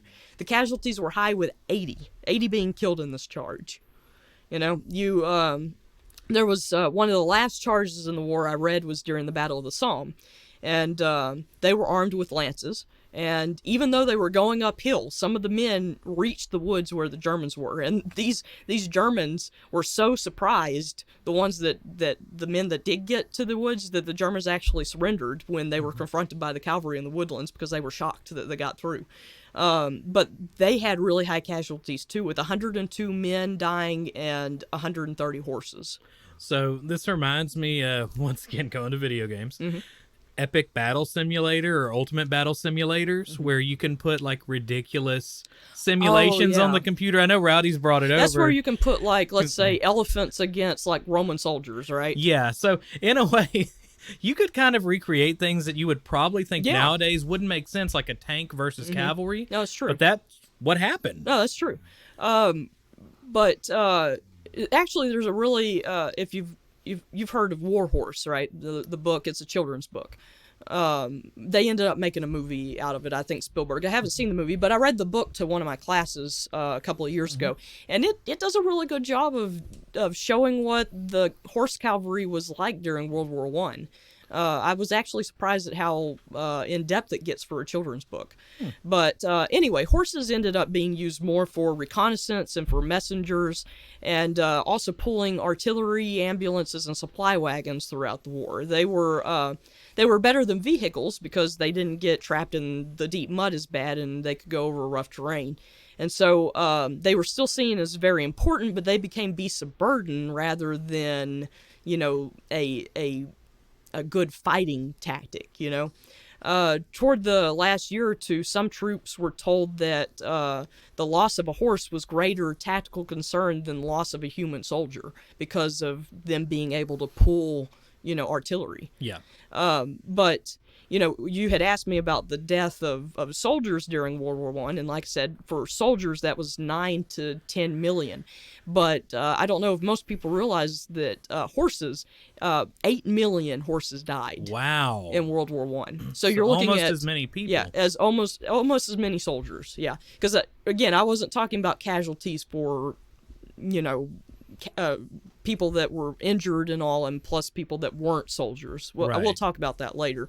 Yeah. But yeah, almost as many horses as people, and that's not including the countless donkeys and mules, because they didn't keep as good of records on them, and they were constantly being killed. So I can't even imagine how many millions donkeys and mules were killed too. Yeah, that's insane. Yeah. Well, you wanted to know, at one time you asked me, how did tanks affect the trenches? Right. Well, this definitely, the trench defense system, started to become obsolete because of the tank. Yeah, because you really didn't see trenches in the same the ideals behind the trenches used in World War II, correct? Right, and that became obsolete because of World War I and tanks. So it really became very important for World War II. It you saw this more, like I said, with the beginning of the Second World War. The tanks made it to where the enemy's defense lines could be breached easier, and the tank changed warfare because it was better to withstand bombardment and machine gun fire and barbed wire. So even though they were introduced in 1916, there wasn't a huge number of them being used in the war. So with Passchendaele, like we've been talking about, they started with 200 tanks, right? But then the mud made most of them, practically useless because 50% of them were knocked out from artillery. So then you only had 100, and then most of them got caught on that Menin Road, Yeah. But it was the final few months of World War I that the Allies were able to actually deploy tanks en masse. So you had thousands that fought in the big breakthrough battles of August 1918 and through the end of the war. But the Germans, they ended up using armor-piercing rounds from artillery and combat tanks. To combat tanks, sorry. And tanks helped overwhelm the German forces at the end of the war. But of course the Germans, they ended up learning from this because they were the ones to develop the tank warfare tactics and strategies after World War I. They came up with the blitzkrieg attacks at the beginning of World War II. Blitzkrieg kind of replaces the ideas of the old cavalry, exactly. Right? Yeah, and so it's interesting because a lot of people did not learn from the trench warfare of World War I.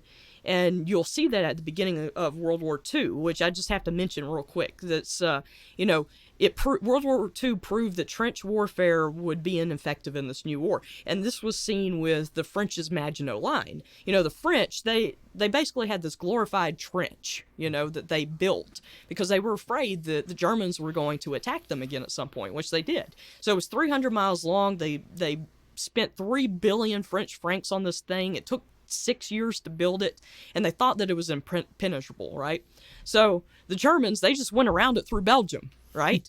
and they also went through some of the weak points, like the Ardennes Forest, where it wasn't as heavy, and so they ended up being able to attack the heart of France like it was nothing. And it proved that the tank, was able to go over the trenches, that the Maginot Line and things like that were obsolete because even the guns were facing away from France, so they couldn't turn the guns back around on these German tanks. Yeah. So yeah, the Maginot Line just completely showed that people were still thinking World War I tactics at the beginning of World War II. Yeah. And the Germans, they had definitely learned from their mistake of not being able to have tanks in World War I.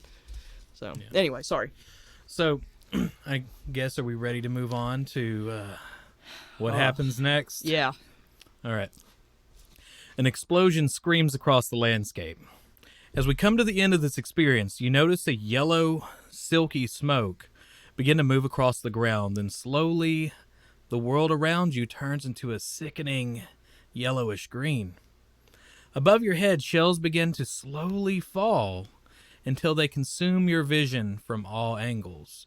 So at this point, we are kind of going to this transition out of this harsh, cold reality into something more conceptual, but also something a lot darker. And Dan Carlin is talking about this kind of hideous form of warfare called chemical warfare. So first of all, we see a gas that starts, and it starts not further away from you. Yeah, it starts, but you can see it rolling down, and you can probably see it, good like half acre away or something. No, I immediately knew what it was, and I said to myself, I didn't know until it was mustard upon me. gas. I mean, as soon as I saw it. So mustard gas? Yeah. Okay. So what is mustard gas? I remember hearing that a lot, showing my age, of course, but during the Iraq War, they talked about mustard gas and things of that nature. There's lots of different type of gases that were used in attacks, and I'm going to talk about a few of them. chemical warfare, it caused less than 1% of battle deaths. Okay. But it was a psychological warfare thing. So if you're talking about 1% of battle deaths, you're looking at about 91,000 that died from it. That's still a lot. Yeah, it is. It is. But, when you think World War I, that's one of the things that a lot of people think about is the chemical warfare. But it's true because they realized later that with gas attacks, it didn't necessarily have to be death that happened.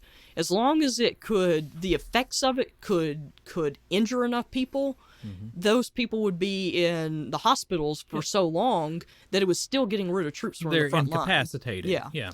And it, like I said, it was a psychological thing. And I'll talk about why it was so hated and feared. But 3 of the main ones that were used the most was chlorine.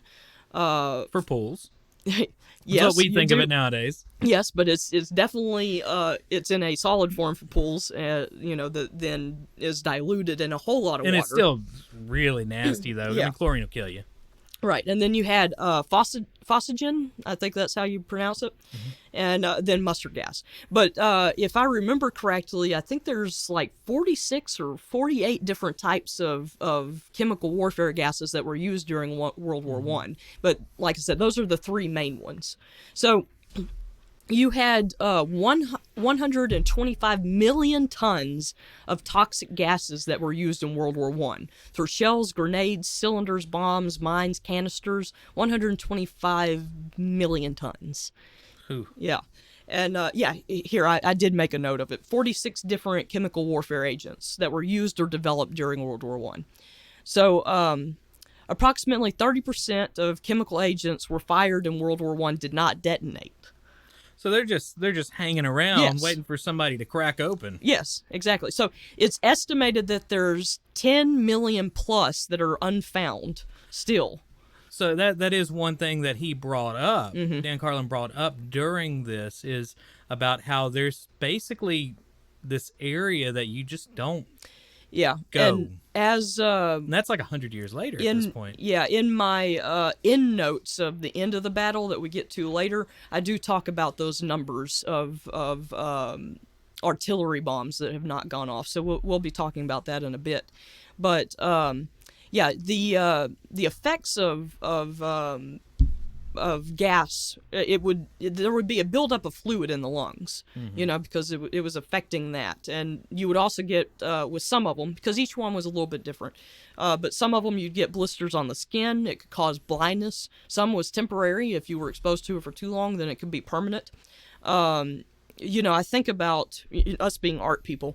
John Singer Sargent, he painted a scene that he called Gassed, and it's a bunch of blind men in a line, and they had their hands one in front of the other on a shoulder in front of them, and it's showing these World War I soldiers that had been gassed, and they're about to be led off to a hospital, and it's a watercolor painting if I remember right.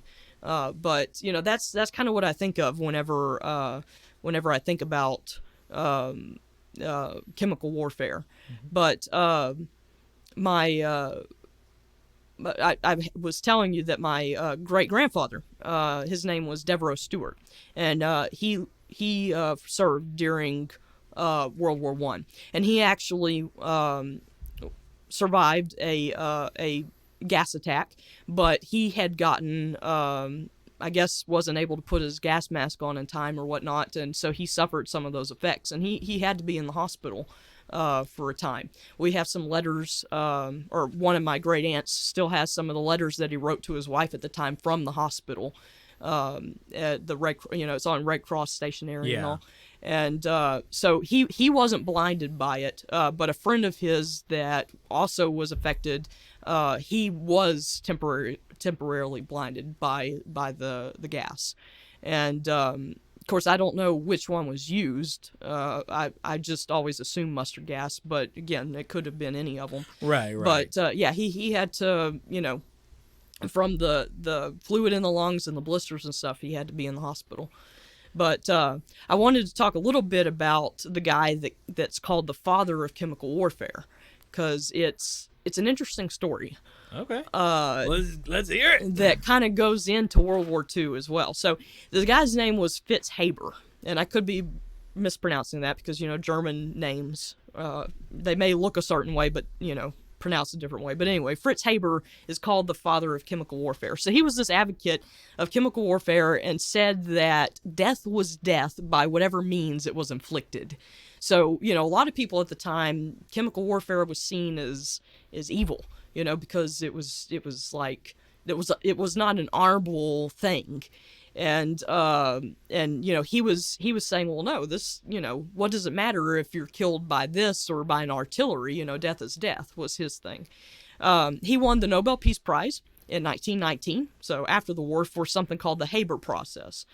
This helped to synthesize ammonia for the manufacture of plant fertilizers and explosives. So really, he's a twofer. Yeah. So half of the world's food production today involves this nitrogen fertilizer that he was responsible for. So it's interesting because he was a harbinger of death, with chemical warfare, but he was also the reason that we had such a boom in food production and the mass population that came from that, because now you were able to have fertilizers in place that originally couldn't grow things. The whole double-edged sword of invention. Yeah. I mean, you think of nuclear fission with the bomb and then nuclear energy. Yeah. So, positive and negative ways to use technology. So I wanted to continue along that line. There was 200 to 400 tons of chlorine gas in 1915 at the Second Battle of Ypres. Okay, so not the third. We've been talking about the third.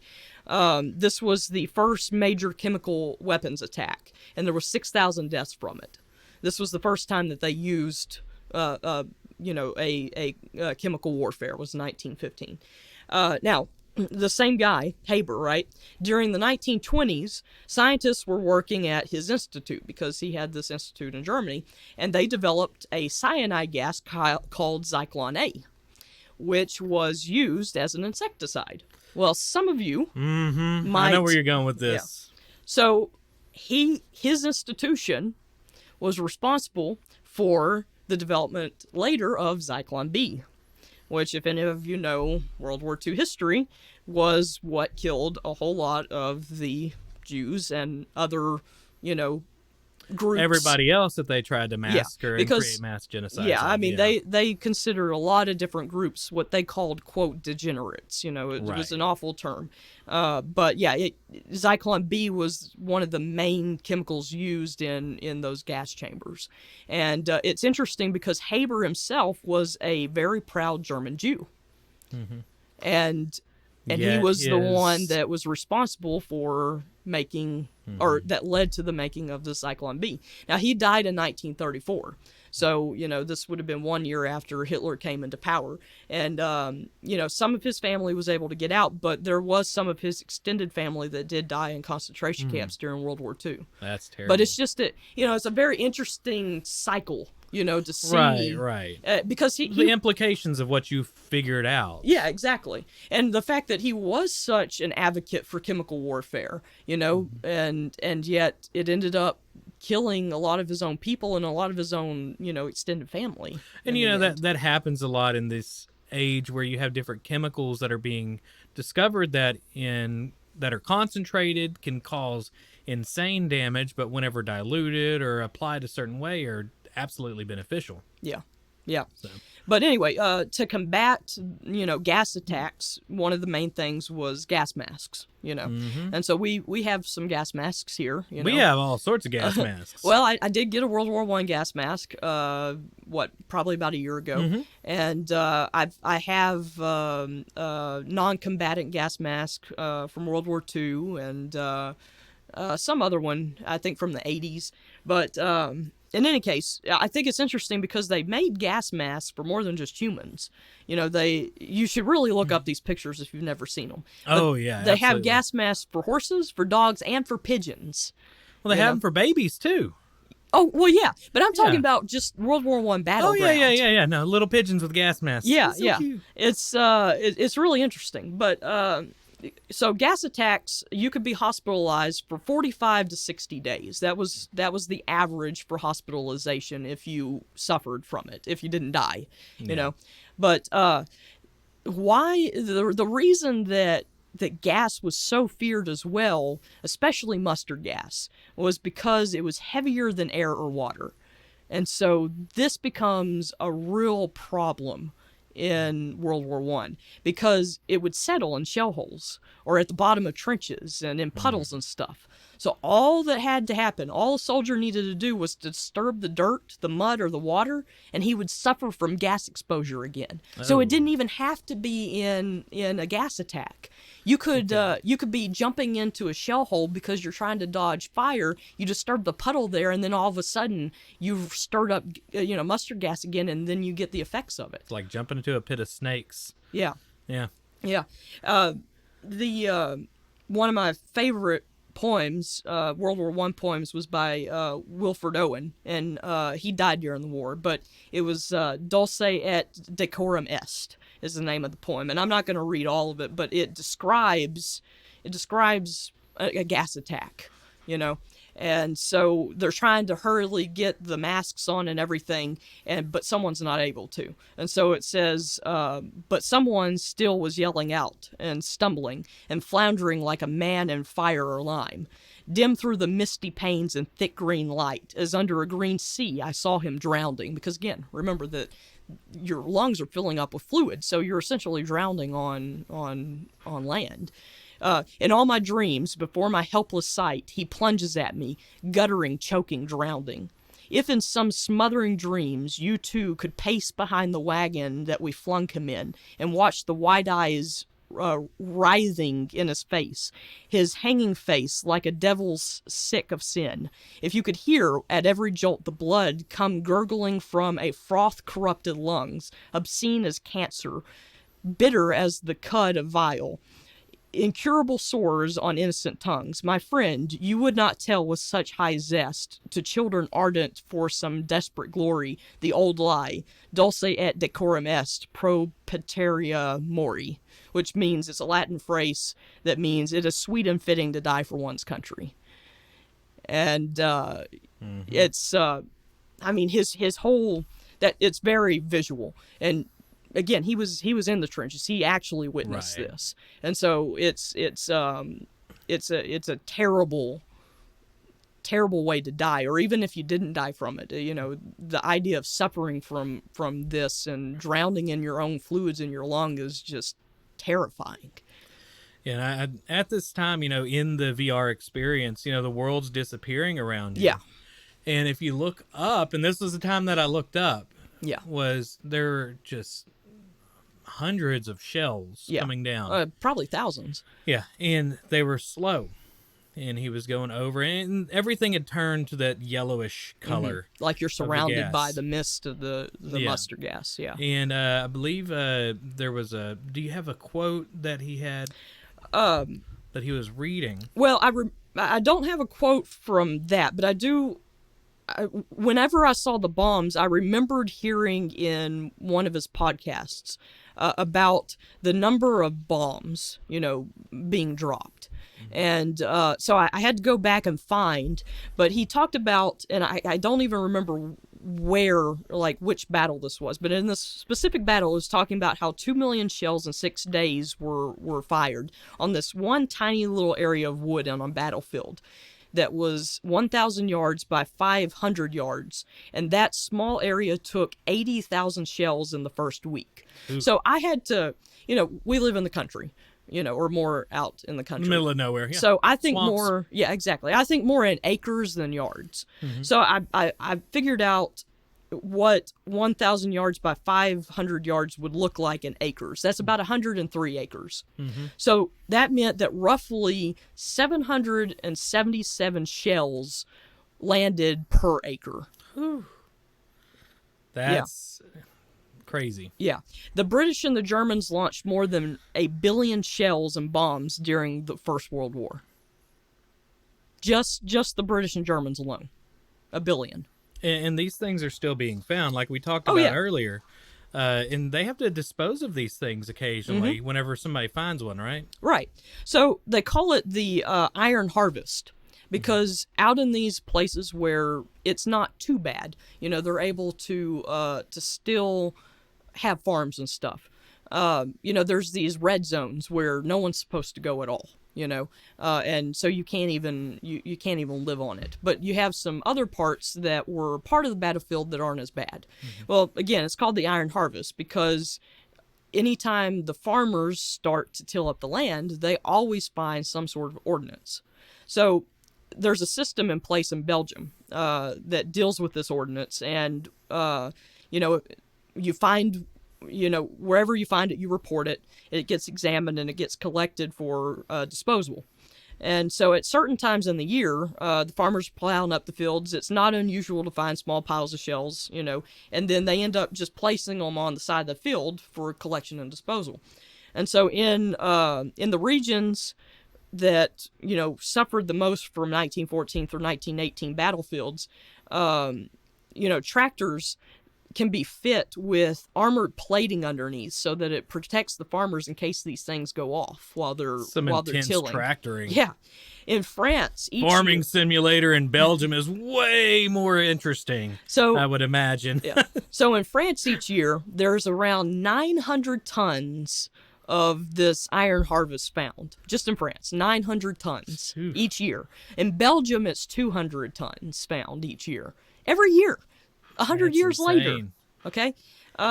It's thought that 300 million bombs are still buried in France and Belgium alone. As of 2014, because I was trying to find some sort of statistic to see how many people have died after World War I from these duds, or these unexploded bombs. And as of 2014, 360 people have been killed and 500 injured in Ypres from World War I shells. It's just in Ypres. Yeah. Yeah. But, at this time, I would like to talk about the end of Passchendaele. Okay. The end of the battle. What some of the gains or lack of gains there was. So after all this craziness has happened, what came of it? In the end, the furthest amount of ground that was gained, okay, so the furthest end that was gained over this offensive, the deepest penetration was only 5 miles. Wow. So over 3 months, and all the mud and the death and just everything, 5 miles. Can you imagine? A lot of death, a lot of munitions, a lot of mental fatigue, craziness, for 5 miles of land. Otherwise, the average. So we're just talking about the average gains that were made by the British Army during the Third Battle of Ypres was only 74 meters. That's 81 yards. And that's over the 6-month period. I'm not even talking about the 3, because some say that from June through December 1917, because there was some stuff that happened after November. Mm-hmm. So you're looking at 6 months. The average gain was only 81 yards. That's less than a football field. Yeah, that's crazy. Especially with just... But here's what's even worse, okay? So they gained the 5 miles, and they gained less than a football field in a lot of these areas. All that ground would be taken back by the Germans in less than a few months later during the German offensive of March 1918. Wow. So I don't remember if he mentioned that. I'm not sure. But, as dense as this experience was, as intricately created, to know that now, that all this was... it wasn't exactly for nothing. Eventually, sure, the Allies won. But let's talk about the casualties. Yeah. Okay? So there were heavy casualties on both sides, all right? The German casualties were so high that it is true that Ludendorff, who was the head of the German army, Ludendorff admitted later that the casualties at Passchendaele is what led them to losing the war, because they couldn't recover from it after. So even though a lot of the things, the hype and all that was by the British commander Haig, he overinflated a lot of those things that led to the offensive. In the end, it did help to bring the German army down. But roughly 35,000 deaths were on each side, with the British and the Germans. So you're looking at about 70,000 dead in this offensive. There were about 30,000 British that went missing. So this isn't including dead. Okay, 35,000 that they know were dead. There's about 30,000 British that went missing from shell fire or that sunk in the mud. So it's intense, yeah. what we talked about with Right. with this being a psychological People thing, don't just die in war by getting shot. Yeah.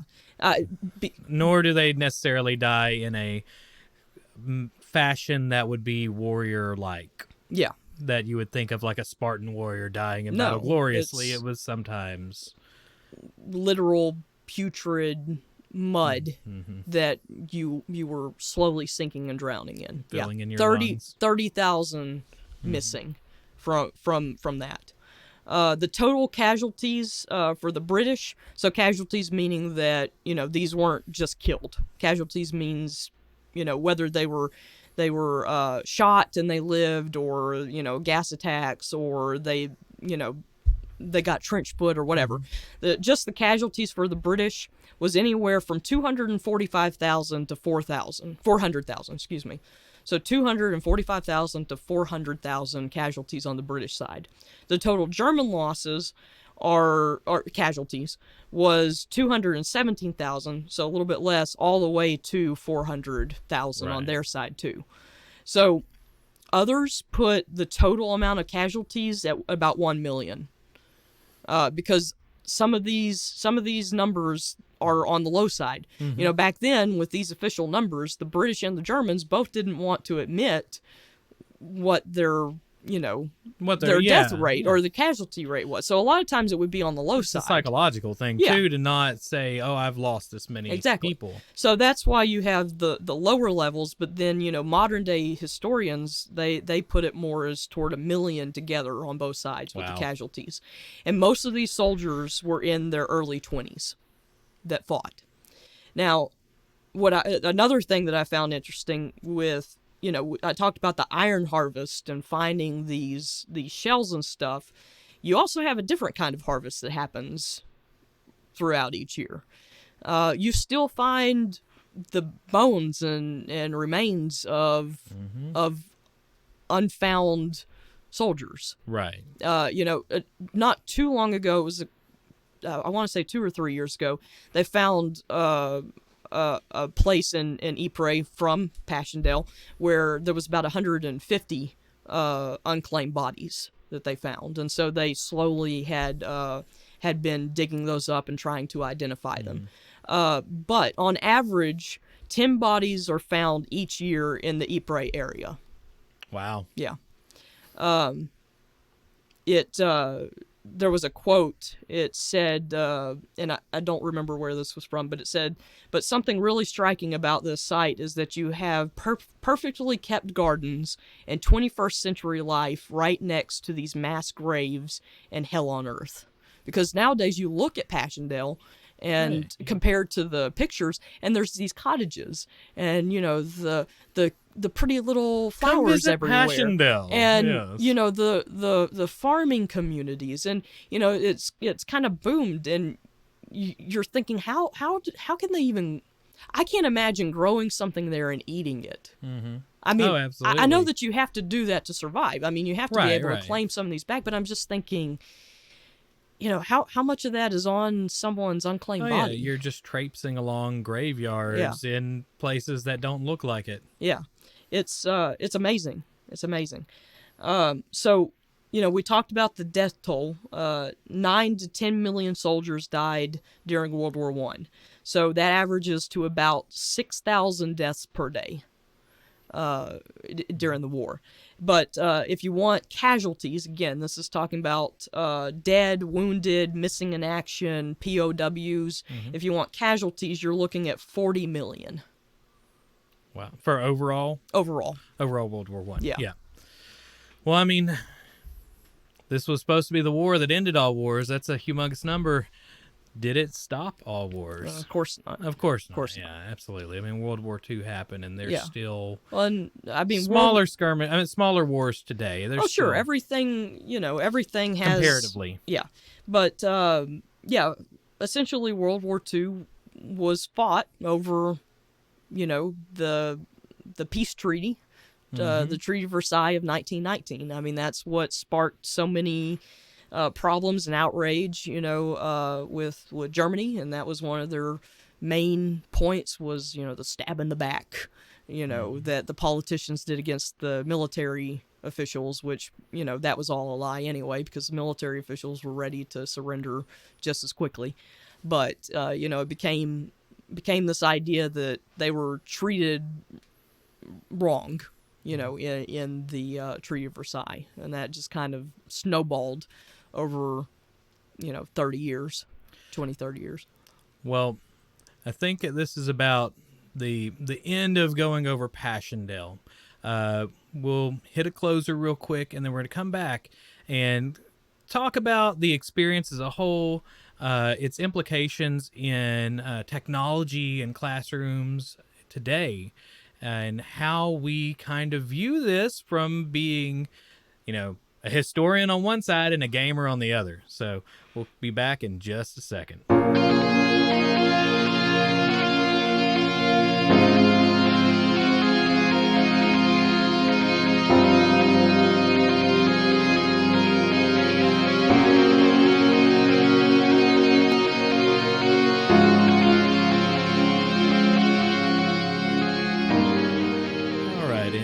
I don't have anything, I guess, too interesting to say to start off the closer, but, the tickets for this were $40 a piece. It took us driving and staying in a hotel overnight. Do you feel like this experience was worth it? Oh, heck yes. That's enthusiastic, and I agree, too. No, for me, I was following this from the time I heard about it, through Twitter and looking into it, and I was pumped. And when I found out that it was finally out, because I had originally had it to where they were supposed to send me an email, whenever they were selling tickets, and it probably got lost in my spam. So I just happened to be looking, on their Twitter again. I'm like, I haven't heard anything about it. And then the days that we could do it, it was sold out. And oh my gosh, I was literally depressed. Oh, I remember. That's why I was like, every night I was like, I'm going to check to see and if so this is Travis was amazing because he ended up, got husband points. Yeah, he definitely did. He ended up, really digging into it, and I think sent an email to say, hey, if any other tickets come available, let me know, or if someone cancels. And so someone ended up, I guess, did cancel, but it was supposed to be on the last day. Right, and it was Labor Day. Yeah. It was the only, because we both teach, and it's not exact at the beginning of the year. Yeah. Not exactly easy for us to sneak out and do one of these things. So we got tickets. Labor Day weekend, sorry. Right, but it was supposed to be the last day of this immersive experience in Austin. So I was pumped, absolutely pumped. I'm telling you that this is one of the most amazing things I have ever experienced. So, I have my thoughts on virtual reality. I'm not the biggest advocate of virtual reality for gaming. I have been out at E3. I've visited Upload VR. I've tried, Rowdy has an HTC Vive. We've reviewed video games that were just something is missing from virtual reality to me in a video game system. I just haven't felt like I've had this sort of epic experience that has been said. Yeah. Well, so, when you were first talking about VR, years ago, what was this, 2016 probably? Oh, longer than that. Was it? Okay. Yeah. Well, I think that's about the time maybe Rowdy got one. Yeah. And I remember when we went out in LA. Yeah. Well, I thought that was 2016. Maybe. I'm not good with dates. Yeah. In any case, it when you were telling me how much these systems were costing, I choked on my own tongue. Oh yeah, at the time they were like $600-$700. Well, one was $800. I think the one Rowdy got was it was HTC Vive. That was the upper echelons of VR. I just remember telling you, sorry, sweetie, but no. Nope. You didn't even ask about it, but I was just like, no, we cannot do that.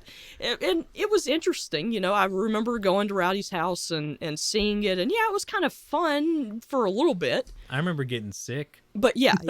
But there was so much that it was, that was wrong with it. There was some problems, like There's you need that- a big wide open space, and Yeah, I mean, you don't want to punch your dogs or definitely break not. any of the antiques in my house. Yeah, that would be detrimental. That for would be you. detrimental to my face. Or, well, she's not violent, but I'm not. Yeah, she might kick me a little bit. No, I'm joking. But there's this awkwardness with virtual reality, and that was present. And the games in at this, that but- time also were very simple. They're very rudimentary Yeah. because you had to push a lot of different things, and you are tethered like you're something out of the Matrix when you're playing games, and you got to worry about wires. So, the thing that I liked about this one, which from like a nerdy gamer perspective of really looking at graphics, you could tell that it was not the highest resolution, not the highest geometry. However,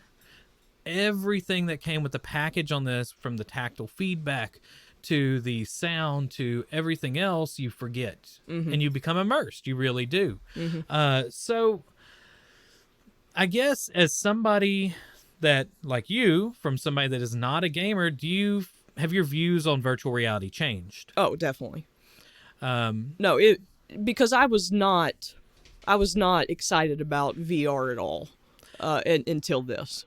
And, I'm sort of in the same boat. To me, if there were more experiences like this that you could do at home, which I know you can't do the tactile stuff, but there is so much that I think could benefit people who love history. And there's so much going on that should be used in the classrooms. I mean, oh my goodness, Sure. after seeing this, you couldn't imagine I remember, insane. Was it when you got the Wii U, or was it? We were able to go on a tour. Oh yeah, the Wii of U. You London. could look through the gamepad and you could turn around and look. And through I London. can see how that would be really, really good with VR. Being able to show you some of the sights, from around the world that most people aren't going to be able to travel to. And I also had heard, which that was one of the first things that really got me to like the idea of VR. I remember hearing that it's been used in nursing homes. Right. To help the absolutely. elderly, and that it's stimulating for them. And so, with that, I was thinking, that's an awesome idea. Right. To be able to give some sort of experience, to people that are almost immobile, but to stimulate their brain and their senses, that's awesome. Right. And I do know they've been trying to use it with Alzheimer's patients, people with dementia. Now, at the same time, there are some bad implications for VR for people with like schizophrenia, Right. And other mental illnesses that it can actually be detrimental for, because it puts them in another plane of existence. Sure. But I mean, honestly, looking at this now, I'm just kind of like, oh man, look at these cheaper headsets that are coming out. Yeah. Well, But there's these companies that have sunk billions Right. into VR, and it hasn't come to fruition. but they really need to, like you were talking about, focus on pinpointing schools. Yeah, Start doing absolutely. deals with schools, because I have a teacher at my school that at the beginning of this year, even before War Remains, like that I knew I was going to War Remains, she was talking about how she's been really good with the whole, funding, like, what's it called?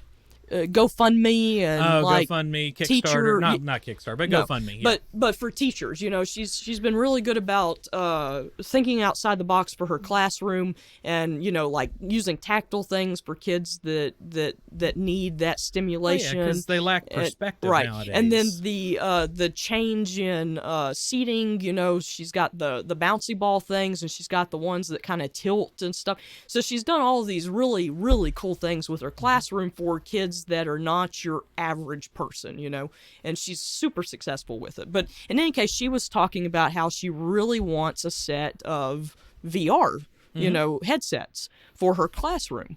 And, I was thinking that would be amazing. Absolutely. But it would definitely have to be something that she gets help with, because I think she said that just for like a cart of them, and I don't I could be quoting completely wrong, and I don't know for how many, but just for like a classroom set, it was like $3,000. Oh, I could see that. I mean, because first of all, you have to be able to have a processor and a graphical processor that can put out the pixels that are necessary for each eye. So you have two screens at the same time. Because, I mean, we have stereoscopic vision. Yeah. So it has to do the same thing twice. Then it has to have what's called an accelerometer in it, which determines how fast your head moves in the placement. There's a lot of different things, and you have to have an interface somehow to deal with stuff. Yeah. So, I mean, I could see that being a problem, and then I could also see problems. I mean, children with epilepsy wouldn't be able to do this. Sure. You wouldn't. Motion sickness become a problem. And honestly, a potential concern would also be like we have issues with textbooks in the classroom. Yeah. Where you're going to have fights over what, because I mean, the whole thing is to give somebody perspective on a real intense situation. Yeah. Is this too much for the children to take in? Sure. But I mean, they could definitely tone some things down, and it doesn't have to just be, war. It can be over any sort of, the building of, the Empire State Building or something. That would be interesting. That'd be awesome to fly around the building as they're building it. Yeah, and see the guys on the scaffolding, eating their lunches, like how many height. Yeah. Yeah, and that's honestly, like you said, I think that's where they need to go with it, because in education, in entertainment, in the gaming industry, there's a lot of almost like one-hit wonder games, but they're never really in depth. I mean, we watch videos of like people playing a sword and sorcery game or something like that, and none of it's really there. And I've played a lot of different things, and I haven't felt like I'm really in another world, in a world that I enjoy, that I'm not too restrained. I actually feel more restrained in a VR environment because the movement systems are just not up to par. Yeah. But in this situation, it was perfect. Oh yeah. Because, it knew where you were. So, I like you were talking about, I hung out more in that first area, right out in the fire trench longer than you did. But it knew that I was there. So, like, it didn't start something before it needed to. Yeah. It was triggered once I walked past a certain area to then start the next section.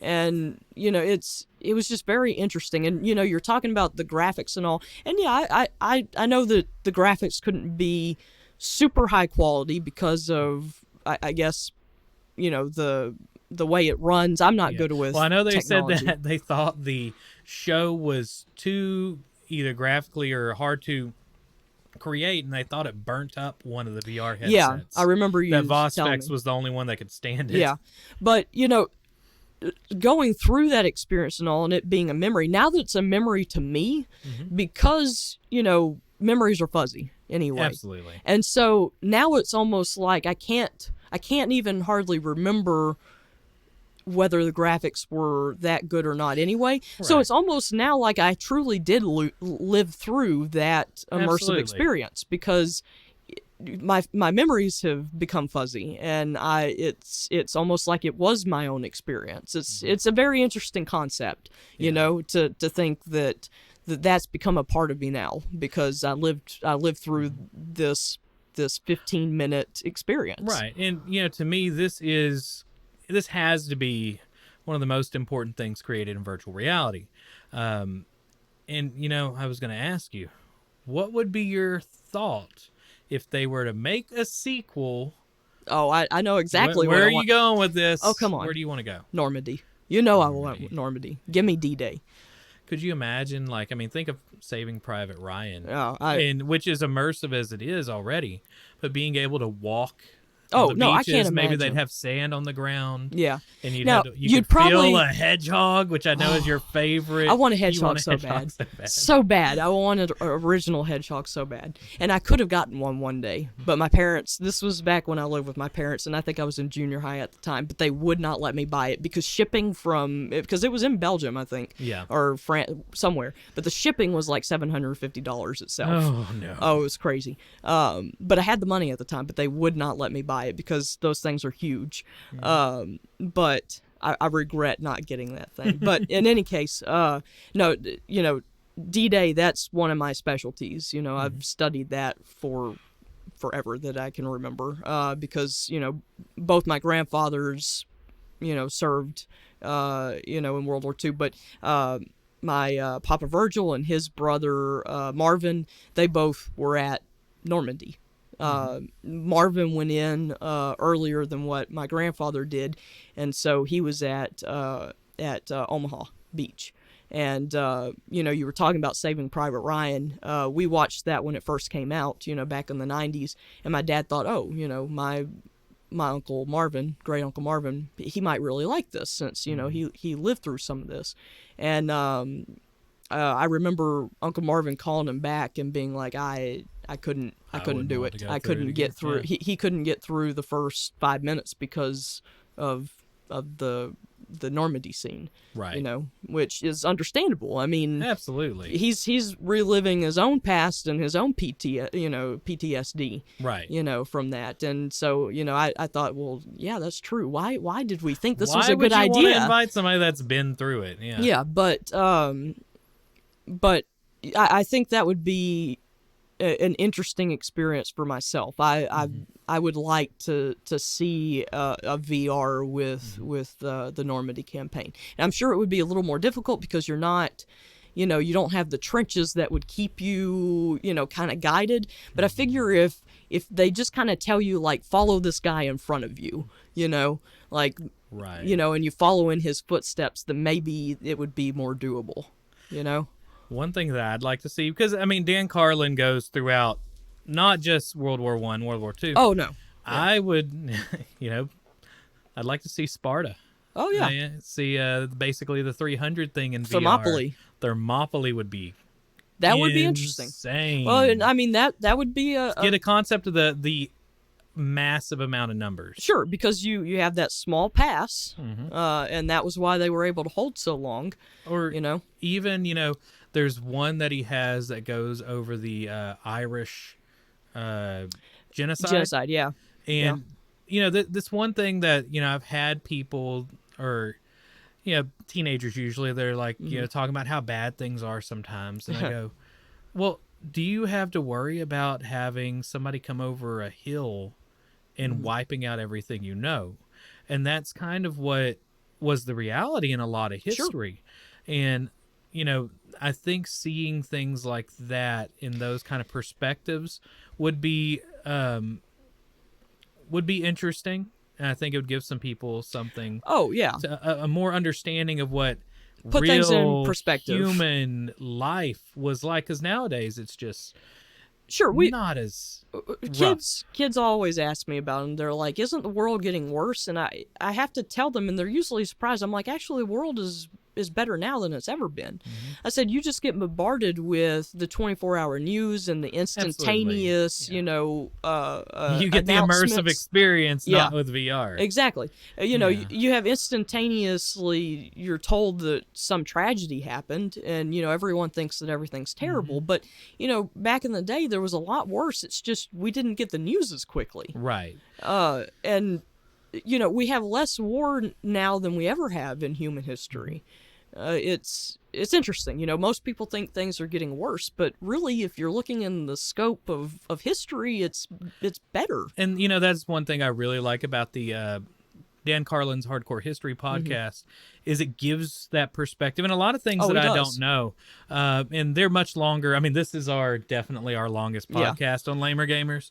And this is this is a Sidequest podcast. We have the main show, which is like our news focus and views and things like that, and rumors, all that stuff. But this is, as we kind of say on the show, we have a purpose, we have a goal, but sometimes side quests are just what we want to do at that moment. And that's what this is. And if you're interested in this kind of side quest, this history and gaming focus, this is something we can definitely do in the future. I've got so much that I could talk about. I've been wanting to play Battlefield, and I have my in-house historian.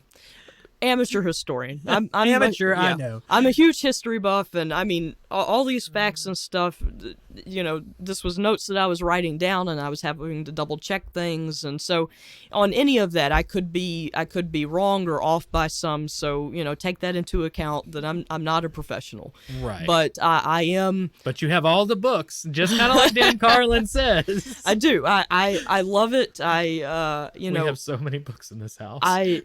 I research for fun. I mean, this is what I do. I love history, and I read and look into things because, knowledge is power. And it's important to know history and where you come from and what other people have gone through. And you're a very high-level history character. Nerds. Yeah. No, I'm a big nerd. I'm just a nerd in a different way than you. Absolutely. We're both nerds. Yeah. All So right. I would love to do more of these. Like I said, I had information on World War I animals I didn't even touch. There's so many notes. But I can talk about history for hours. I think one we are going to have to do is that Valiant Hearts. I think it's called Valiant Hearts. I know you downloaded it for me, and I really do want to play it, but work gets in the way. Absolutely, we work a little bit. That's part of this podcast too. Is that Rowdy and I are both professionals working a lot of hours. Well, so is my wife. Yeah, I work a whole lot, and the little time that I have is usually spent eating and decomposing. Decomposing? Yeah. Decompressing. Decomposing.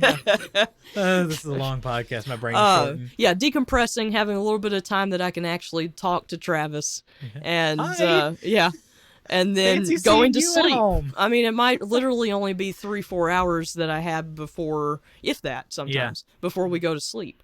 And reading is my my way to decompress, whereas video games is yours. Oh yeah. But I can take smaller chunks of reading, because you know me. Whenever I've done some of the video games, when she gets, oh my goodness, whenever Robin gets into a video game, and it's usually like a farm simulation, well, not like Farm Simulator, but like Stardew Valley or Harvest Moon-esque game. Yeah.